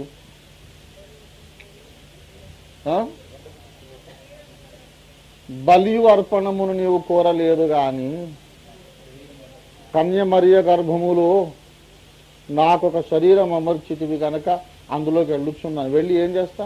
నీ చిత్తము గ్రంథపు చుట్టలో రాసిన ప్రకారము తండ్రిని చిత్తము చేయడానికి మరియమ్మ కడుపులో ఉన్న ఆ బాడీ ధరించుకోవడానికి వెళుతున్నా అని చెప్పి వచ్చాడు. ఏమి చెప్పుచున్నాడు? బలి అర్పణము నీవు కోరలేదు, దానికి బదులు నాకే ఒక శరీరం. మానవులు అర్పించే బలులకి ఆల్టర్నేటివ్, అసలు అది లాభం లేదు, సబ్స్టిట్యూట్ అన్నమాట. ఆ బలితో ఏ లాభం లేదు. నా శరీరమే బలిగా అర్పించడానికి నేను ఆ శరీరము ధరించుకోవడానికి వచ్చాను. ఏమి చెప్పుచున్నాడంటే అది. ఎందుకు చెప్పుచున్నాడు? అంతకుముందు అర్పించిన బలులు పనికి రాలేదు కాబట్టి, అంతకుముందు మనుషులు అర్పించిన బలులు పాపములను తీసివయ్యా లేకపోయినాయి కాబట్టి, ఈ కారణం చేత యేసుగాక ఇంకా ఎవరునూ మన పాపములను క్షమించలేదు. That is second basic lesson. క్రైస్తవ సంఘం యొక్క ఆ సందేశం ఏంటి? మన సందేశం ఏంటంటే అపోస్తలుల కార్యాలు 4:12. ఆ మెసేజ్ కొరకే అపోస్తలులందరినీ చంపారు. ఇప్పటిదాకా మనల్ని కొడుతున్నారు, చంపుతున్నారు. ఏంటి? మరి ఎవరి వలనను రక్షణ కలుగదు. That is the message of the church. కొంతమంది ఏదో సోది మాట్లాడుతుంటారు. క్రైస్తవ సంఘం యొక్క మెసేజ్ చాలా గొప్పదండి అంటావు. ఆయన అంటున్నాడు, ఏంటి గొప్పదంటే ఒక చెంప కొడితే ఇంకో చెంప దింపబడినది. ఎంత గొప్పదంటే వాడి చెంప మీద కొట్టడానికి లైసెన్స్ దొరికిందన్నమాట. మనం ఏమనొద్దు. ఒక చెంప మీద కొడితే ఇంకో చెంప దిప్పు అనేది ఈ లోకమునకు సంఘమిచ్చే సందేశం కాదు. లోకమునకు సంఘమిచ్చే సందేశం ఏంటంటే మరి ఎవరి వలనను రక్షణ కలగదు. ఈ భూమి మీద దేవతలు అనబడిన వారు, దేవుళ్ళు అనబడిన వాళ్ళు కోటాను కోట్ల మంది ఉన్నారు. ఒక్కరికి కూడా నీ పాపములు క్షమించే అధికారము లేదు లేదు లేదు లేదు. యేసును కాక ఇంకెవరిని నమ్మినా నువ్వు చచ్చిపోయిన తర్వాత 100% గ్యారంటీగా నరకానికి వెళుతావు. That is the message of the Bible. That is not the message of Ranjith of faith. That is the message of the Bible. అది బైబిల్ చెప్తోంది, నేను చెప్పట్లే. నన్ను కొట్టొచ్చు, సంపొచ్చు, పొంగబెట్టవచ్చు, కానీ బైబిల్ ఏం చేస్తావు? బైబిల్ దేవుని వాక్యం, సకల వేదముల సారము కూడా ఇదే చెబుతోంది. ఏంటంటే రక్తము చిందింపకుండా పాప క్షమాపణ కలుగదు. మరి ఎవరి వలనను రక్షణ కలుగదు. ఈ నామముననే, అనగా యేసు నామముననే మనము రక్షణ పొందవలే. కొంతమంది విశాల హృదయులు ఈ దేవుని కోసారు ఆ దేవుని కోసారు మొక్కుతారు. ఏదో 10 రాళ్ళు వేస్తే దగ్గరకపోద్దాను. 10 రాళ్ళు వేస్తే ఏదన్నా ఒకటి తగులుతుంది. 10 మందికి మొక్కితే ఎవడో ఒకటి కాపాడుతాడులే అనేది కాదు. ఎవ్వరు కాపాడరు. యేసయ్యకు ఒక్కనికి అధికారం ఉంది మన పాపములు క్షమించమని. అందుకే మనము నమ్మి బాప్తిస్మం పొందాలి. తర్వాత ఇతరులకు కూడా సువార్త. ఇంకా చాలా ఉన్నాయి, కానీ వెరీ ఇంపార్టెంట్ లెసన్స్ ఇవి. నంబర్ 3 చెప్తా. ఇంకో 2 చెప్పి ముగిస్తా, టైం లేదు. 3వది ఏమిటంటే రక్షింపబడిన ప్రతివారును పరిశుద్ధాత్మ పూర్ణులై ఉండుట దేవుని చిత్తము. ఏండి? దేవుని చిత్తము. దీనికి మూలవాక్యం ఎక్కడంటే అపోస్తలుల కార్యములు 2వ అధ్యాయము 38వ 39వ వచనాలు చదవండి. 38, 30.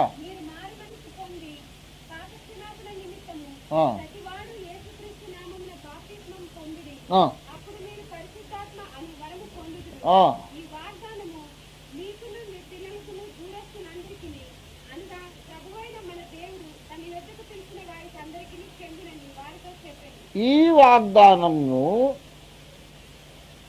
ఎవరెవరికి చెందునో చెబుతున్నాడు. గమనించండి. ఈ వాగ్దానము మీకును. మీకు అంటే అర్థం ఏంటి?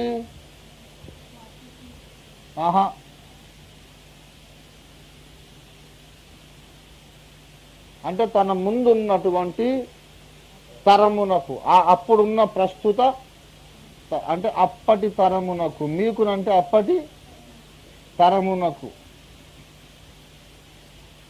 తర్వాత మీకును మీ పిల్లలకును. అంటే అర్థం ఏంటి? పిల్లలకంటే రాబోవు తరములకు, ఫర్ కమింగ్ జనరేషన్. అరే ఎంత నెత్తినోరు కొట్టుకొని చెప్పిన కొంతమంది పరిశుద్ధాత్మ ఇప్పుడేందండి, అప్పుడే అయిపోయా. అప్పుడు పరిశుద్ధాత్మ మొదటి శతాబ్దంలో అప్పుడు ఆత్మ పొందారు, ఇప్పుడు మనం పొందక్కర్లే అని చెప్తారు. కానీ బైబిల్ ఏం చదివావు అసలు? ఎందుకు బోధకు వచ్చి ఎవరు రమ్మన్నాడు నిన్ను? అసలు మనుషులను జరగొట్టాను రావడం బోధకు. ఎవరెవరికి చెందును ఈ వాగ్దానం? మీకును, నా ముందు నిలబడ్డ మీకు, మీ పిల్లలకు అంటే నెక్స్ట్ జనరేషన్, మీ పిల్లలకు, వారి పిల్లలకు, వారి పిల్లలకు. అయ్యా ఇది మరి వాళ్ళ పిల్లలకంటే ఎన్నో తరము వరకు, 7వ తరమా 8వ తరమా ఎన్నో తరం దాకా అని అడుగుతారని ఇక వాళ్ళు వీళ్ళని ఎందుకు బాబు, ఎన్ని తరాలను ఎందుకు, ఒకటే గుండు గుత్త, ఒకటే మాట చెప్తున్నా. ఏంటంటే ప్రభువైన మన మీకును, నా ముందు నిలబడ్డ మీకు, మీ పిల్లలకు అంటే నెక్స్ట్ జనరేషన్, మీ పిల్లలకు, వారి పిల్లలకు, వారి పిల్లలకు. అయ్యా ఇది మరి వాళ్ళ పిల్లలకంటే ఎన్నో తరము వరకు, 7వ తరమా 8వ తరమా ఎన్నో తరం దాకా అని అడుగుతారని ఇక వాళ్ళు వీళ్ళని ఎందుకు బాబు, ఎన్ని తరాలను ఎందుకు, ఒకటే గుండు గుత్త, ఒకటే మాట చెప్తున్నా. ఏంటంటే ప్రభువైన మన దేవుడు తన వద్దకు పిలిచిన వారికందరికీ ఈ వాగ్దానం చెందును. ఏ వాగ్దానం చెందును? పరిశుద్ధాత్మను గూర్చిన వాగ్దానం. దేవుని స్తోత్రం కలుగునుగాక. హల్లెలూయా. ఈ తరము కానీ రాబోయే తరము కానీ 2000 సంవత్సరాల పాటు సంఘ యుగములో ఆఖరి తరం దాకా, అంటిల్ ద లాస్ట్ జనరేషన్, యేసు 2వ రాకడ టైంలో బతుకున్న విశ్వాసి వరకు, లాస్ట్ బాప్తిసం పొందిన వరకు ఈ వాగ్దానం చెందును. ఎవరికైనా డౌట్ వచ్చింది అనుకోండి, ఆత్మను కూర్చిన వాగ్దానం పౌలుకేనా లేకుంటే నాకు కూడా ఏమన్నా ఉందా, అసలు నేను కూడా పొందొచ్చా సార్ అని డౌట్ ఉంటే నేను ఒక మాట అడుగుతున్నా. ప్రభువైన దేవుడు నిన్ను పిలిచాడా లేదా తన వద్దకు రమ్మని? నా కుమారుడా రా నా దగ్గరికి, పిలిచాడా లేదా? నిన్ను దేవుడు పిలిచాడు కాబట్టే సంఘంలోకి వచ్చావు. దేవుడు ఎందరిని పిలిచాడో వారికందరికీ ఈ వాగ్దానం వచ్చింది. నువ్వు పొందు, పొందకపో అది వేరే విషయం. పొందితేనేమో పరిశుద్ధాత్మ మీ మీదకి వచ్చినప్పుడు మీరు శక్తి పొందుదురు. పరిశుద్ధాత్మ మీ మీదకి వస్తే మీరు బలవంతులైన క్రైస్తవులు అవుతారు, రాకపోతే బలహీనమైన క్రైస్తవులు అవుతారు. బలవంతులైనా బలహీనులైనా పరలోకానికైతే వెళతారు. ఎందుకంటే రక్తము ద్వారానే కదా మనం పరలోకానికి వెళ్ళాం. నువ్వు బలవంతునుగా బ్రతికితే బలమైన కార్యాలు చేసి పరలోకానికి వెళతావు, బహుమానం ఉంటుంది. బలహీన క్రైస్తవుడుగా బ్రతికితే దేవుని కొరకు ఏం చేయకుండా పరలోకానికి వెళతావు, బహుమానం ఉండదు. కానీ పరలోకమైతే నీదే, యేసు రక్తాన్ని బట్టి. దేవుని స్తోత్రం కలుగును గాక. కొంతమంది యేసు రక్తం ఒప్పుకున్నాడు ఒక బోధకుడు, ఆత్మ ఇప్పుడు లేదనేటోడు ఇంకో బోధకుడు. ఇది మూల పాఠాలండి, బేసిక్. 4వ సంగతి, రక్షణ పొందిన ప్రతివాడును పరిశుద్ధుడగుట దేవుని చిత్తం. ఇక్కడ కాంప్రమైజ్ లేదు. ఒకవేళ దేవుడు దిగొచ్చి ఇప్పుడు నాతో వాదం పెట్టుకున్నాడు అనుకోరే, పరిశుద్ధుడు కమ్మని అందరికీ చెప్తున్నావు, నువ్వు పరిశుద్ధుని వారా? నీ జీవితంలో ఆ పాపం ఈ పాపం ఉంది కదా, నువ్వు పరిశుద్ధుని కాదు కదా, కనుక నువ్వు నీ డాక్టర్ని మార్చుకో అంటే నేనేం చెప్తానంటే, ప్రభువా సిద్ధాంతం మార్చుకోను. నేను యోగ్యుని కానని నువ్వు అంటే సేవ మానుకొని ప్రసంగం మానుకొని వెనక లైన్లో పోయి కూర్చుంటా. యోగ్యుడెవడో వానితో ప్రసంగం చేయించుకో, వెనక లైన్లో కూర్చుంటా, నాకు ఇష్టమే. యోగ్యుడెవడో అతను వచ్చి ఇక్కడ మాట్లాడని. దాన్ని చెప్పాల్సిన బోధ మాత్రం ఏంటంటే మీరు పరిశుద్ధులగుటయే దేవుని చిత్తం. There is no compromise. ఎందుకంటే మన దేవుడు మిమ్మల్ని పిలుచుచున్నవాడు పరిశుద్ధుడై ఉన్న ప్రకారము మీరును పరిశుద్ధులై ఉండండి. దయచేసి 1 పేతురు పత్రిక 1వ అధ్యాయం 16వ వచనం. కాగా మీరు విధేయులకు పిల్లలై పూర్వపు అజ్ఞాన దశలో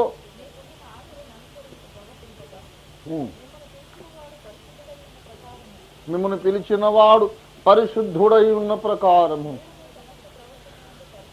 క్రైస్తవుడైన ప్రతివాడును తన సమస్త ప్రవర్తన యందును పరిశుద్ధుడై ఉండాలి. మూల పాఠాలండి. పరిశుద్ధతయే నీ మందిరమునకు అనుకూలమని రాయించాను ఆ వచనం. పరిశుద్ధత లేకుండా ఎవడును ప్రభువును చూడడు. మొన్ననే నా సాక్ష్యంతో పాటు చెప్పి ఇక్కడ పాట పాడాను. ఒకసారి నేను దేవుని దగ్గర మోకరించి ఇదే గది ప్రార్థన చేస్తున్నా. ప్రభువా, నాకు అన్య భాషల వరమిచ్చావు, నీకు స్తోత్రం. పాటలు రాస్తాను, కవిత్వం రాస్తా, తర్వాత నేనేమంటారు రాగాలు కడతాను, పాటలు పాడతాను, నేను ఇంకెన్నెన్నో చేస్తా, నాకు ఇవన్నీ నాకు ఇచ్చావు కనుక నీకు వందనాలు అని చెబుతున్నా. ప్రార్థన. దేవుడు హృదయ రహస్యాలు ఎరిగినవాడు కదా. అసలు సంగతి ఏమిటంటే నాకు ఇన్ని చదువులు వచ్చు కదా అని నన్ను నేనే హెచ్చించుకొని మురిసిపోతున్నా అన్నమాట. నాకు ఫలానా వరం ఉంది, ఈ వరం ఉంది, నీకు స్తోత్రం అంటున్నాను, కానీ అసలు స్తోత్రము నాకే. వీడు మురిసిపోతున్నాడని దేవుడు తెలుసుకున్నాడు. ఆయన మాట్లాడాడు, నా కుమారుడా, ఈ వరములేవి లేకపోయినా నీవు నన్ను చూడగలవు, కానీ పరిశుద్ధత లేకుండా నీవు నన్ను చూడలేవని నీకు తెలుసా అని. పాటలు రాయకపోయినా ప్రభువును చూడొచ్చు, రాగాలు కట్టకపోయినా ప్రభువుని చూడొచ్చు, పాటలు పాడలేకపోయినా ప్రభువుని చూడొచ్చు, అన్య భాషలు మాట్లాడకపోయినా ప్రభువుని చూడొచ్చు, ప్రసంగాలు చేయకపోయినా ప్రభువుని చూడొచ్చు. కానీ పరిశుద్ధత లేకుండా మనం ప్రభువును ఇవన్నీ కాదురా పిచ్చోడ, ముందు పరిశుద్ధతను సంపాదించుకోవడానికి ప్రయత్నం చేయి. అందుకే నేను ఘోరమని ఏడ్చి దేవుని సన్నిధిలో కన్నీళ్లతో ఆ పాట పాడుకున్నాను. ధనములన్నిటి కన్నా ధరలో హృదయ శుద్ధియే మేలని, ధనములన్నిటి కన్నా ధరలో హృదయ శుద్ధియే మేలని తెలిసి కోటిని నాదు ప్రాణ విమోచక పరిశుద్ధతలో నన్ను నడుపుమా, అనుభవము తెలిసి కోటిని నాదు ప్రాణ విమోచక పరిశుద్ధతలో నన్ను నన్ను ఒక తమ్ముడు అడిగా, అన్న కొత్త పాటలు ఏం రాయలేరా? నేనన్నా, నీకు పాత ఏం అర్థమైపోయినాయా అని అడిగా. అయిపోయినా అందులో పాత పాటలన్నీ. అరే క్యా సమజ్రే, అది ఒక్కొక్కటి ఒక్కొక్క గని, అది నాకే దినం ఒకసారి కొత్తగా అర్థమవుతుంది. ఎందుకు? అది పరిశుద్ధాత్మ దేవుడు దిగొచ్చి రాయించిన పాటలు, దావీదు మీద దిగొచ్చి రాయించినట్టు రాయించాడు. నా పాటలు నాకే ప్రసంగాలు. ఆయనకు అర్థమైపోయిందంట, కొత్త పాటలు ఏం రాయలేదా? రాసినవి ముందు నువ్వు అర్థం చేసుకో, తర్వాత కొత్త బోల్డ్ రాశాను ఇంకా రాస్తా. దేవుడు కలం పట్టుకోమని చెప్పకపోతే నేను కలం పట్టుకో. దేవుడు చెప్పకపోతే పాటలు రాయకుండా 10 ఏళ్ళు గడవచ్చు. దేవుని ఆత్మ దిగి వచ్చి రాయమని ఆజ్ఞాపిస్తే రోజుకు 10 పాటలు రాయవచ్చు. ఎన్ని రాసావు అనేది లెక్క కాదు. రాసిన 3-4 ఆత్మదేవుని నడిపింపు ప్రకారం రాస్తే సంఘానికి ఆశీర్వాదం. ఇన్ని రాశాను. ఒక బ్రదర్ నాకు చెప్పాడు, నేను 463 పాటలు రాసిన, దానికి మీరు రాగాలు కట్టి పాడాలంట. ఈ ప్రాజెక్ట్ ఎక్కడ పెట్టుకుంటాను ఆయన? దేవుడు నన్ను రాయమని చెప్పిన ఆ గ్రంథాలకే సమయం లేదు. 463 పాటలు ఎందుకు రాశావు అని నేను అడిగాను. అంటే రాయకపోతే ఎట్లా అంటున్నా. నాకు కోపం వచ్చింది. అరే ఇట్లా నీలాంటి వాళ్ళందరూ రాస్తే ఎట్లా అని నేనన్నా. అరే రాస్తే ఎట్లా అంటాడు, రాయకపోతే ఎట్లండి? అరే ప్రతి ఓడు రాస్తే ఎట్లండి, రక్షణ లేనోడు కూడా. ఏదో రాయాలి కాబట్టి రాస్తున్నాడు. దేవుని ఆత్మ ఇర్మియాను బలవంతం ఎంత చేసిందంటే, నేను ప్రకటించక వాక్యం చెప్పని ఏం చెప్పనని ఊరుకున్నాడట. ఊరుకుంటే వాక్యము నా ఎముకల్లో అగ్ని వలె. నాకు ఆరోగ్యం లేదు, నా పరిస్థితి చూస్తున్నారు. 3 గంటల దాకా ఎందుకు కూర్చోబెట్టి బాధుతున్నాను మిమ్మలను? ముగించి పోయి పండుకోలేకనా? లోపల అగ్ని ఉంది, అందుకు ఈ బాధ. లోపల అగ్ని మండకపోతే ఒక పాట రాయొద్దు, ఒక సాక్ష్యం చెప్పొద్దు, ఒక ప్రసంగం చేయొద్దు. లోపల అగ్ని మండి ఆ అగ్నిలో నుండి వచ్చిన ప్రసంగాలు కానీ గ్రంథాలు కానీ ప్రపంచమును దహించి పరలోక రాజ్యానికి బాటలు వేస్తాయి. Without the fire never preach, without the fire never give a testimony. ఎంత ఇచ్చినా అది సప్పిడి ఉప్పు లేని పప్పు లాగానే ఉంటుంది. ప్రాముఖ్యమైన విషయం ఏంటంటే, క్రైస్తవ జీవితమునకు పరిశుద్ధత చాలా ప్రాముఖ్యం. పరిశుద్ధత అని అన్నాను కాబట్టి నేను మీకు సంగతి వివరించాలి. పరిశుద్ధత అనగా అర్థమేమిటి? ఇది కూడా చెప్పకపోతే అన్యాయం అయిపోతుంది. దేవుడు నన్ను మొట్టికాయలు కొడతాడు. ఎప్పుడైతే పరిశుద్ధత అని చెప్పానో అందరూ నేర్చుకోండి. నూతనముగా రక్షింపబడినటువంటి యవనస్తురాళ్ళు అందరూ నేర్చుకోండి. పరిశుద్ధత అను అంశమును మనము ధ్యానించినప్పుడెల్లా, లిఖ్లో ఏ బాత్ రాసుకోండి. పరిశుద్ధత అను అంశమును మనము ధ్యానించినప్పుడెల్లా శరీరపు వాంఛలను అదుపు చేసుకొనుట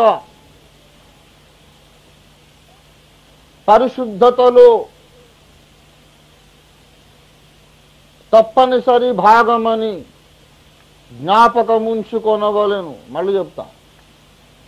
పరిశుద్ధత అను అంశమును మనము ధ్యానించినప్పుడెల్లా శరీర వాంఛలను మనము అదుపు చేసుకొనుట పరిశుద్ధతలో తప్పనిసరి భాగమని జ్ఞాపకముంచుకొనవలెను.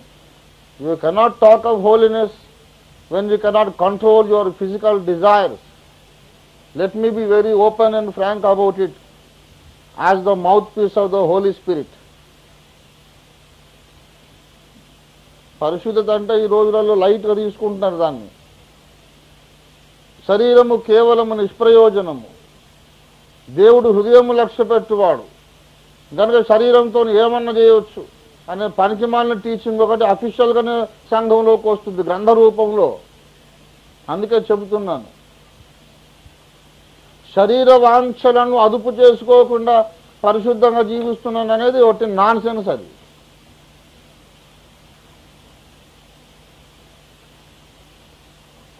నన్ను అడిగారు, చాలామంది అడిగారండి. బోధకులు ఒకరిద్దరు కాదు, కనీసం 50-60 మంది అడుగుంటారు. అందుకే అగ్ని మండి ఈ బోధ చేస్తున్నాయి. వాళ్ళ దేవుని ముందు ప్రమాణం చేసి ఈమె నా భార్య, ఇది మొదలుకొని సావు ఎడబాపు వరకు నేను నీ భర్తను, ఈమె నా భార్యను ఒప్పందం చేసిన స్త్రీ తప్ప ఇంకా 3వ పార్టీ వస్తే అది పాపమే.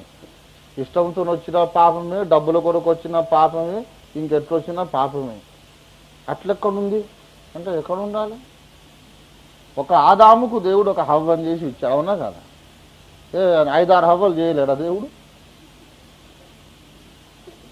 భూమి మీద మట్టే కరువు అయిందా, లేకుంటే ఆదాముకి ఇంకా పక్కటెముకలు లేవా? ఉన్నాయి మొత్తం మీకు ఒక్కో హవ్వని చేస్తే మొత్తం కూలపడుతుంది. ఇట్లా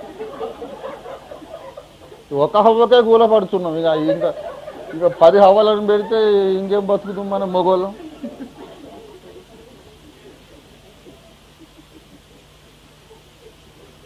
ఒక హవ్వనే తట్టుకోలేకపోతున్నారు మొగోళ్ళు.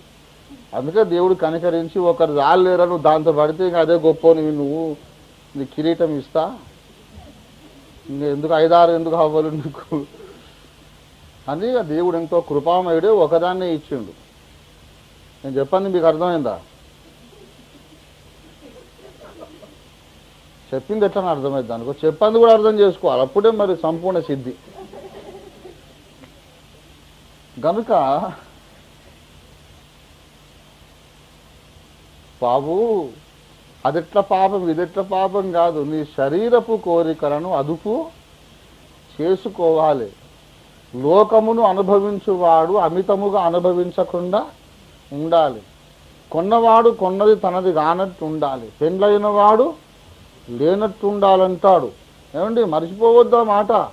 1 కొరింథీ పత్రిక 7వ అధ్యాయము 31వ వచనం.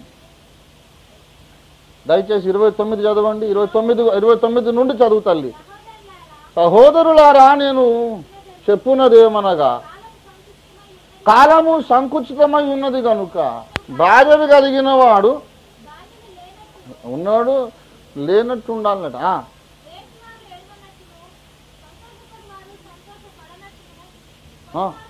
కొనువారు తాము కొన్న తమది కానట్టును, లోకం అనుభవించువాడు అమితముగా అనుభవించనట్లును ఉండవలని. ఏలయనగా లోకపు నటన గతించుచున్నది. ఏమండి, you must learn to control your physical desires. తిండి మీద కోరిక, నిద్ర మీద కోరిక, శరీర సుఖం మీద కోరిక, ఈ 3 జయించనోని దేవుడు ఎప్పుడు వాడుకోడు. God will never use him. 3 జయించాలి. కొంతమందికి తిండి ఎక్కువ, తిండి జయించలేరు. మహాప్రసంగికులే చికెన్ కర్రీ పెట్టకపోతే ప్రసంగంలో డైరెక్ట్గా మైకులు తిడతాడు. మీ ఊర్లో కోళ్ళు లేవా? దైవజనుని ఎట్లా గౌరవించాలో తెలియదా? దైవజనుని మనం ఎట్లా ప్రేమించాలి తెలియదా? దైవజనుని ఘనపరిచేది తెలియని వాళ్ళు ఎందుకయ్యా కూటాలు పెట్టేది? సరే కోడి అడిగిండు కదా అని చెప్పేసి కోడి కూర కోసి పెడితే మీ కోళ్లకు ఊరిలో కార్జములు లేవా? గుండెలు లేవా? అది లేదా అంటే అన్ని మొక్కలు లెక్క పెట్టుకుంటుండు. కోడిని కోస్తే దీంట్లో అది ఉందా ఇది ఉందా, ఏంటో తిండి ఏంటదా అసహ్యంగా అసలు. ఏంటి వారు మీ ముందర పెట్టున్నవి ఏదో తినమన్నాడు, అంతేగాని డిమాండ్ చేయమన్నాడు ఏసయ్య. వారు మీ ముందర పెట్టినవి ఒక్కోసారి దేవుడు ఆశీర్వదించి పలావు పెట్టవచ్చు, ఒక్కోసారి గంజి ఉండొచ్చు. పలావుకి ఎంత సంతోషమో గంజికి కూడా అంతే సంతోషం. ఆ గంజి కూడా లేకపోతే ఉపవాసం ఉంటే అదైనా సంతోషం. యేసయ్య వార్త ప్రకటించడమే నాకు భోజనం. ఏమండి, నన్ను పంపిన వాని చిత్తము జరిగించుటయే నాకు ఆహారమైంది అనుకోవాలి సేవకుడు. ఏమండి, సేవకుడు అంటే సేవే కూడు అనుకోవాలన్నట. సేవకుడు అంటే అర్థమైంది, సేవే కూడు అనుకోవాలి. ఇప్పుడు అట్లా అనుకుంటలేరు, కూడే సేవ అనుకుంటున్నారు. రివర్స్. సేవ అంటే ఏందనుకున్నావు? Regularly chicken biryani, mutton biryani. సేవ ఎట్లా జరుగుతుంది తమ్ముడు? బాగా అబ్బా దేవుడు వండర్ఫుల్గా వాడబడుతున్నాడు అన్న. దేవుడు వాడుకుంటలేడట, దేవుడు వాడబడుతున్నాడట. ఎట్లా వాడబడుతున్నాడు తమ్మి దేవుడు అంటే everyday chicken pulao. God is blessing my ministry like anything. తిని తిని తిని పొట్ట పెంచిండు కదా, ఇక రాక వచ్చిందని వెళ్ళిపోయేటప్పుడు గ్రీట్ చేద్దామని కావలించుకుందామంటే వస్తలేదు, అంత దూరమే ఉన్నాం. మధ్యలో ఇంత కుంభాకారం ఉంది.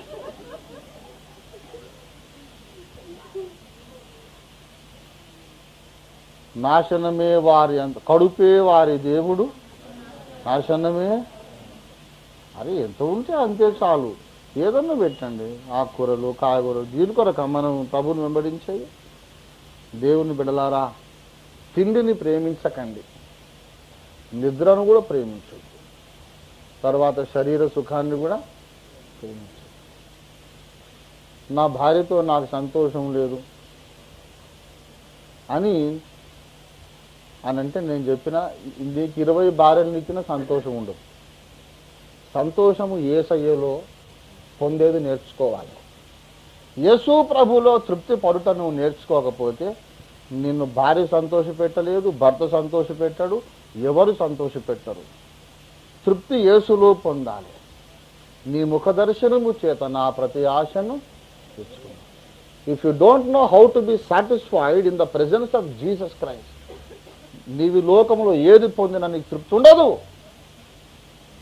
మరి ఇన్ని చెబుతున్నవాడు నువ్వు ఎందుకు భార్యను వదిలిపెట్టినావు అంటే, తిక్కలోడ నేను ఎప్పుడు వదిలిపెట్టిన, ఆమె వదిలిపెట్టిపోయింది అన్ని చెప్పాను. I never left my wife. తెలియదు కొంతమందికి. వెళ్ళిపోయిన తర్వాత పెద్ద మనుషులను పంపి, వకీళ్ళను పంపి రాతల్లి రాతల్లి రాతల్లి అని పిలిచాం. ఆఖరికి వస్తలేకుంటే జడ్జి గారికి పోయి అప్లికేషన్, జడ్జి గారు మీరన్నా చెప్పండి, చట్ట ప్రకారం పెళ్లి చేసుకుంది, పో సంసారం చేయమని చెప్పమని జడ్జి గారు అంటే, అమ్మగారు మంచిగా పట్టు చీర కట్టుకొని కోర్టుకు వచ్చి నేను ఇంటితో పోనండి అని చెప్పింది. అర్థం తెలియని వాళ్ళు తెలుసుకోండి. నాకేమో భార్య మీద సంతోషం లేక ఆమెను వదిలిపెట్టలేదు, నన్ను వదిలిపెట్టారు, కానీ నేను ఎవరిని వదిలిపెట్టలేదు. సంఘం నుంచి కూడా విశ్వాసులు కొంతమంది నన్ను వదిలిపెట్టిపోయారు. పురుషోత్తం నేను ఎవరిని పంపించలేదు. మళ్ళీ ఎందుకు పెళ్లి చేసుకుంటే వాళ్ళందరూ కలిసి నాకు పెళ్లి చేశారు, వాళ్ళకి నా కృతజ్ఞతలు. అదే నయమాలు తెలవకుండా తెలుసుకోండి. నేను శరీరపు కోరికలు జయించలేని మనిషిని అయితే నేను ఇన్ని మర్మాలు చెప్పలేను, ఇంత మోకాళ్ళ మీద ఉండలేను, ఇన్ని గ్రంథాలు రాయలేదు. తరములలో యుగములలో దాచబడ్డ మర్మములు చెప్పిన వాడు ఎవడన్నా ఉంటే భూమి మీద పౌలు తర్వాత రంజిత్ ఓఫీరే కాదనే దమ్మున్నోడు ఉంటే నా దగ్గర తీసుకురండి. ఎవరు చెప్పారు, ఎన్ని చెప్పారు. నేను శరీర కోరికలకు దాసుడను గాను, ఎవడైనా కావద్దు. అయితే దేవుడు వాడుకొని పరిశుద్ధత అంటే దేవుడు నాకు ఎప్పుడో చిన్నప్పుడు నేర్పించిన పాఠం. రోమాపత్రిక 13వ అధ్యాయం 14వ వచనం చూడండి దయచేసి. మెట్టుకు ప్రభువైన యేసుక్రీస్తును ధరించుకున్న వారై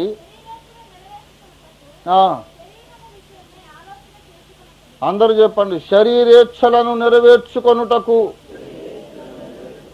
శరీరము విషయమై ఆలోచన చేసుకొనకూడి. మళ్ళీ చెప్పండి, శరీరేచ్ఛలను నెరవేర్చుకొనుటకై శరీరము విషయమై ఆలోచన చేసుకొనకూడి. నేను ఆలోచన చేయలేదండి, దేవుడు వండర్ఫుల్గా ఆ ఏర్పాటు చేశాడు. అదే నువ్వు 100 సంఘాలోనివి నీ ప్రక్కన ఒక మనిషి ఉండకుంటే కష్టమని సర్వశక్తి గల దేవుడు ఎంత పర్ఫెక్ట్గా చేసిందంటే, ప్రజాకోర్టు పెడితే రంజిత్ ఓఫీర్ తప్పని నిరూపించడానికి ప్రపంచ మేధావులు ఎవ్వడు పనికిరాడు. బాగా న్యాయం విచారిస్తే ఓఫీర్ అన్నది ఏమి తప్పు లేకుండానే ఒక ఇల్లు గోలింది, ఇంకో ఇల్లు దేవుడే కట్టాడు అని మీకు నిరూపణ అవుతుంది. నేను తప్పు చేయలేదు అనే ఖండితమైన అధికారం ఉంది కనుకనే బైబిల్ పట్టుకునే దమ్ముంది. లేకుంటే ఇంత గట్టిగా బోధ చేస్తాను, నేను చేయలేను. దేవుని బిడ్డలారా, పరిశుద్ధతను గూర్చి మాట్లాడుతున్నా కానీ ఇవంతా చెప్పాల్సి. శరీరేచ్ఛలను గూర్చి నెరవేర్చుకోవడానికి శరీరమును గూర్చి ఆలోచన చేయకుండా, శరీరమును గూర్చి ఆలోచన లేకుండుట ఎందులో భాగము? పరిశుద్ధతలో భాగం.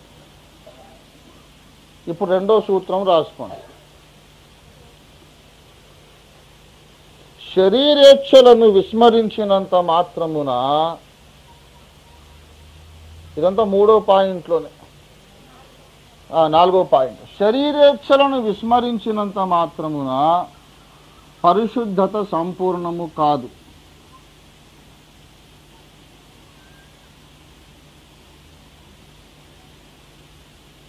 శరీరేచ్ఛలను విస్మరించినంత మాత్రమున పరిశుద్ధత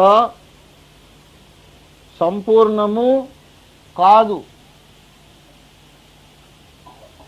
మానసిక ఆత్మ సంబంధ పాపములను కూడా మనము విసర్జించవలెను.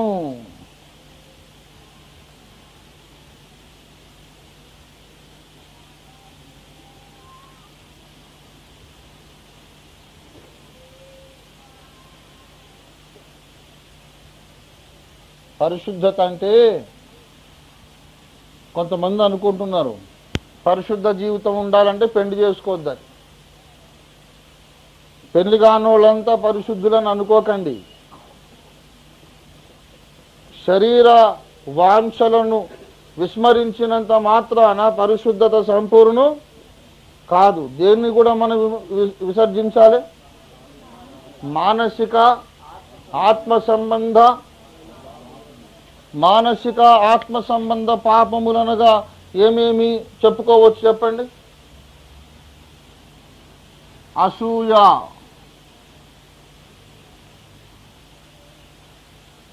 కపటము, ద్వేషము, ఏమండి, వేషధారణ,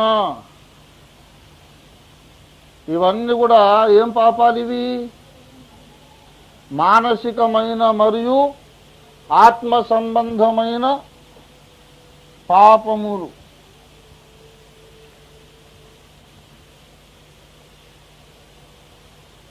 ఇవన్నీ ఇంకా ఇవన్నీ మానసికమైన ఆత్మ సంబంధమైనది ఏంటిదంటే అవిధేయత, దేవుని వాక్యమునకు అవిధేయత. ఆత్మ సంబంధ పాపాలు ఇంకోటి చెప్పండి, నిర్లక్ష్యము. దేవుడు ఆజ్ఞాపించిన దాన్ని నిర్లక్ష్యం చేస్తే అది ఆత్మ సంబంధ పాపం. దేవుని ఆజ్ఞను మనం లోబడకపోతే అవిధేయత, అదొక పాపం. ఇప్పుడు శరీరంతో నేను ఏమి చేయలేదు, ఎందుకంటే టైం దొరకలే, ఛాన్స్ రాలే, అంత మాత్రం నువ్వు పరిశుద్ధును కాదు. ఇదే సబ్ క్యా హై? నువ్వు ఎవరి మీద కూడా అసూయ పడలేదని చెప్పగలవా? దేవుని ప్రతి ఆజ్ఞకు నువ్వు లోబడినావని చెప్పగలవా? నీ హృదయములో ఎవరి మీద ద్వేషం పెంచుకోలేదని చెప్పగలవా? అన్యాయముగా ఎవరి మీదనైనా లేని వార్తను పుట్టించలేదని నువ్వు చెప్పగలవా? కదా, ఇవన్నీ కూడా పాపములే కదా. నిర్గమాకాండం 23:1 ఏమన్నాడు? లేని వార్తను పుట్టించకూడదు. చదవండి.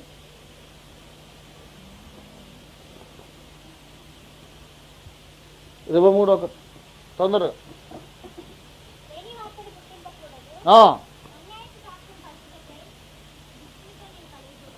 ఇప్పుడు నువ్వు లేని వార్తను పుట్టించకపోవచ్చు, ఇంకొకడెవడో పుట్టించాడు, వానితో నీవు కలియకూడదు, కొండెములు ప్రచారము చేయకూడదు కదా.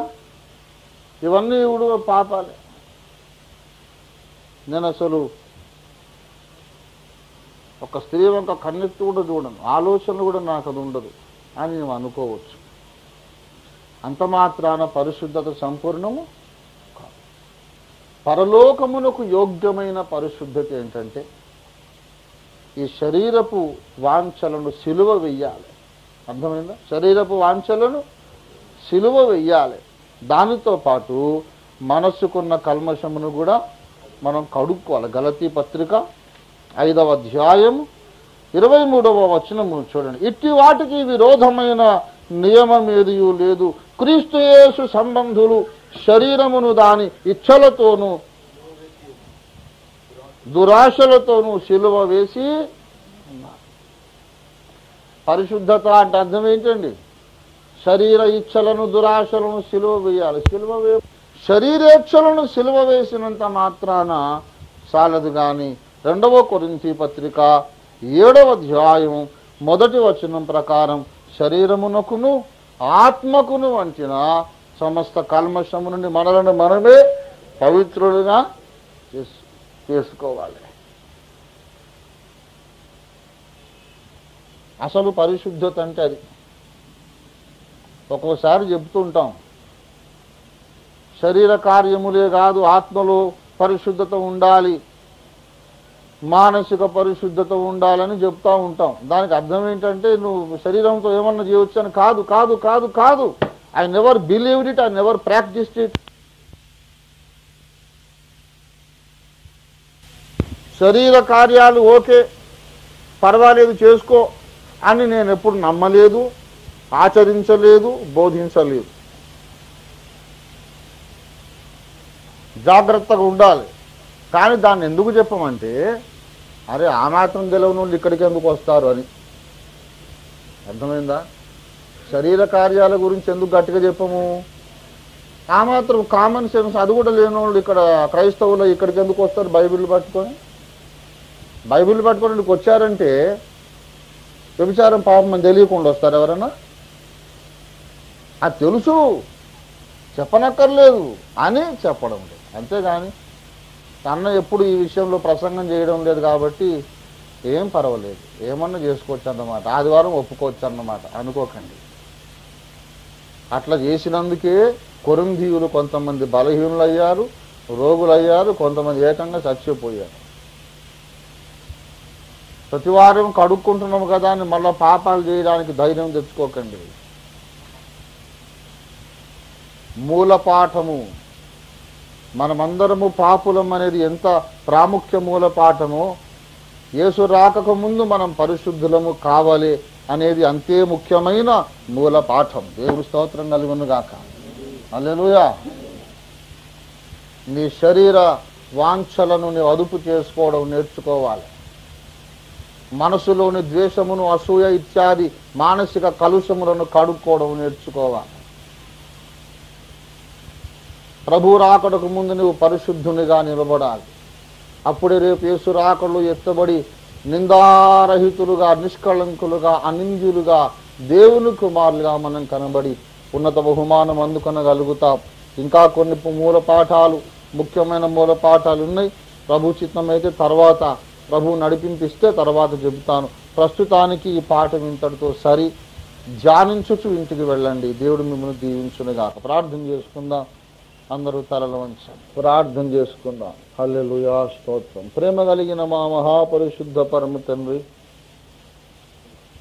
నీ దివ్య సన్నిధానములో మమ్మను కూర్చుండబెట్టి మా హృదయ బలహీనతలు ఎరిగి మా ఆలోచన ప్రపంచములో ఉన్నటువంటి చెత్తను,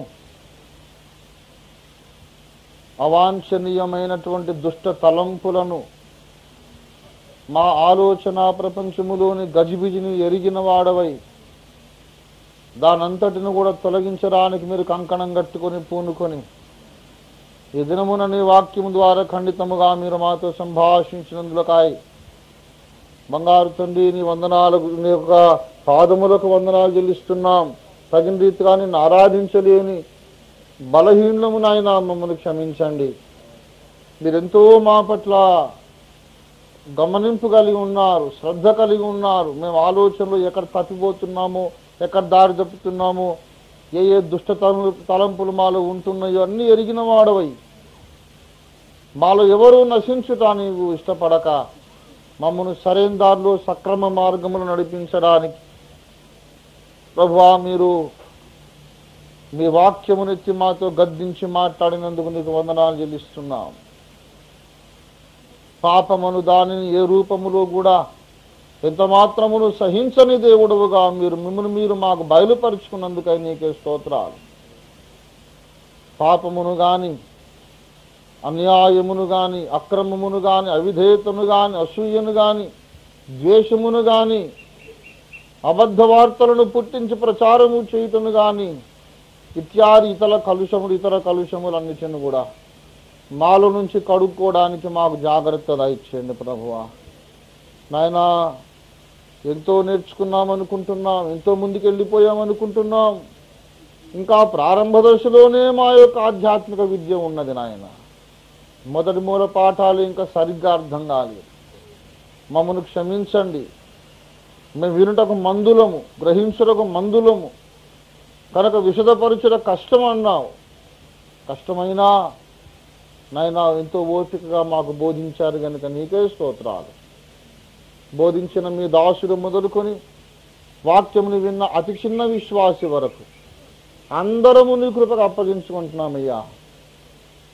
ఈ మొదటి మూల పాఠములను మేము ఇక ఎన్నడూ మరువక మేము స్థిరముగా నమ్మి వాటిలో ప్రతిష్ఠించబడి అందుబాటులోకి వచ్చిన వారందరికీ ఈ సత్యములను బోధించుచు మేము ముందుకు సాగుటకు సహాయం చేయమని అడుగుతున్నాం. ప్రభువా, మమ్మల్ని సరిచేయండి. మాకింకను మీ వాక్యం బోధించండి. మీ దాసుడు బయలుదేరి వెళ్ళుచున్నాడు, మీరు మీ దాసునితో కూడా వెంటరండి.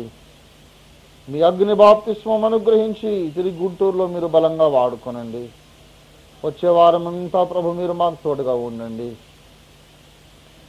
ప్రభువానికి వందనాలు చెల్లిస్తున్నా. మధ్యలో కర్మలు ప్రార్థన, శనివారం విజ్ఞాపన ప్రార్థన, ఆదివారం తిరుగు ఉదయం ఆరాధన అన్నీ సకాలమునకు దీవెనకరంగా జరుగుటకు సెలవిమ్మని వివిధాసుని మీరు తోడుకొని వెళ్ళమని, వెళ్ళుచున్న బిడ్డలందరిలోని వాక్యాగ్ని మండించుతూ తీసుకువెళ్ళమని యేసునామమున వేడి ప్రార్థిస్తున్నాము తండ్రి. మన తండ్రి అయిన దేవుని ప్రేమ, మన రక్షకుడైన యేసునాథుని నిత్య కృప, పరిశుద్ధాత్మ దేవునితోడి దివ్య మనోహర సహవాసము, ఆయన యొక్క బోధా ఉపదేశము, సమయోచిత సహాయము ఇది మొదలుకొని యేసు మరలా రెండోసారి వచ్చే వరకు మనమందరము న్యాయపీఠం ముందు నిలిచి వరకు కూడి ఉన్న మనకందరకు భూలోకమందల సకల పరిశుద్ధులకు సదా తోడే ఉండును గాక. ఆమేన్.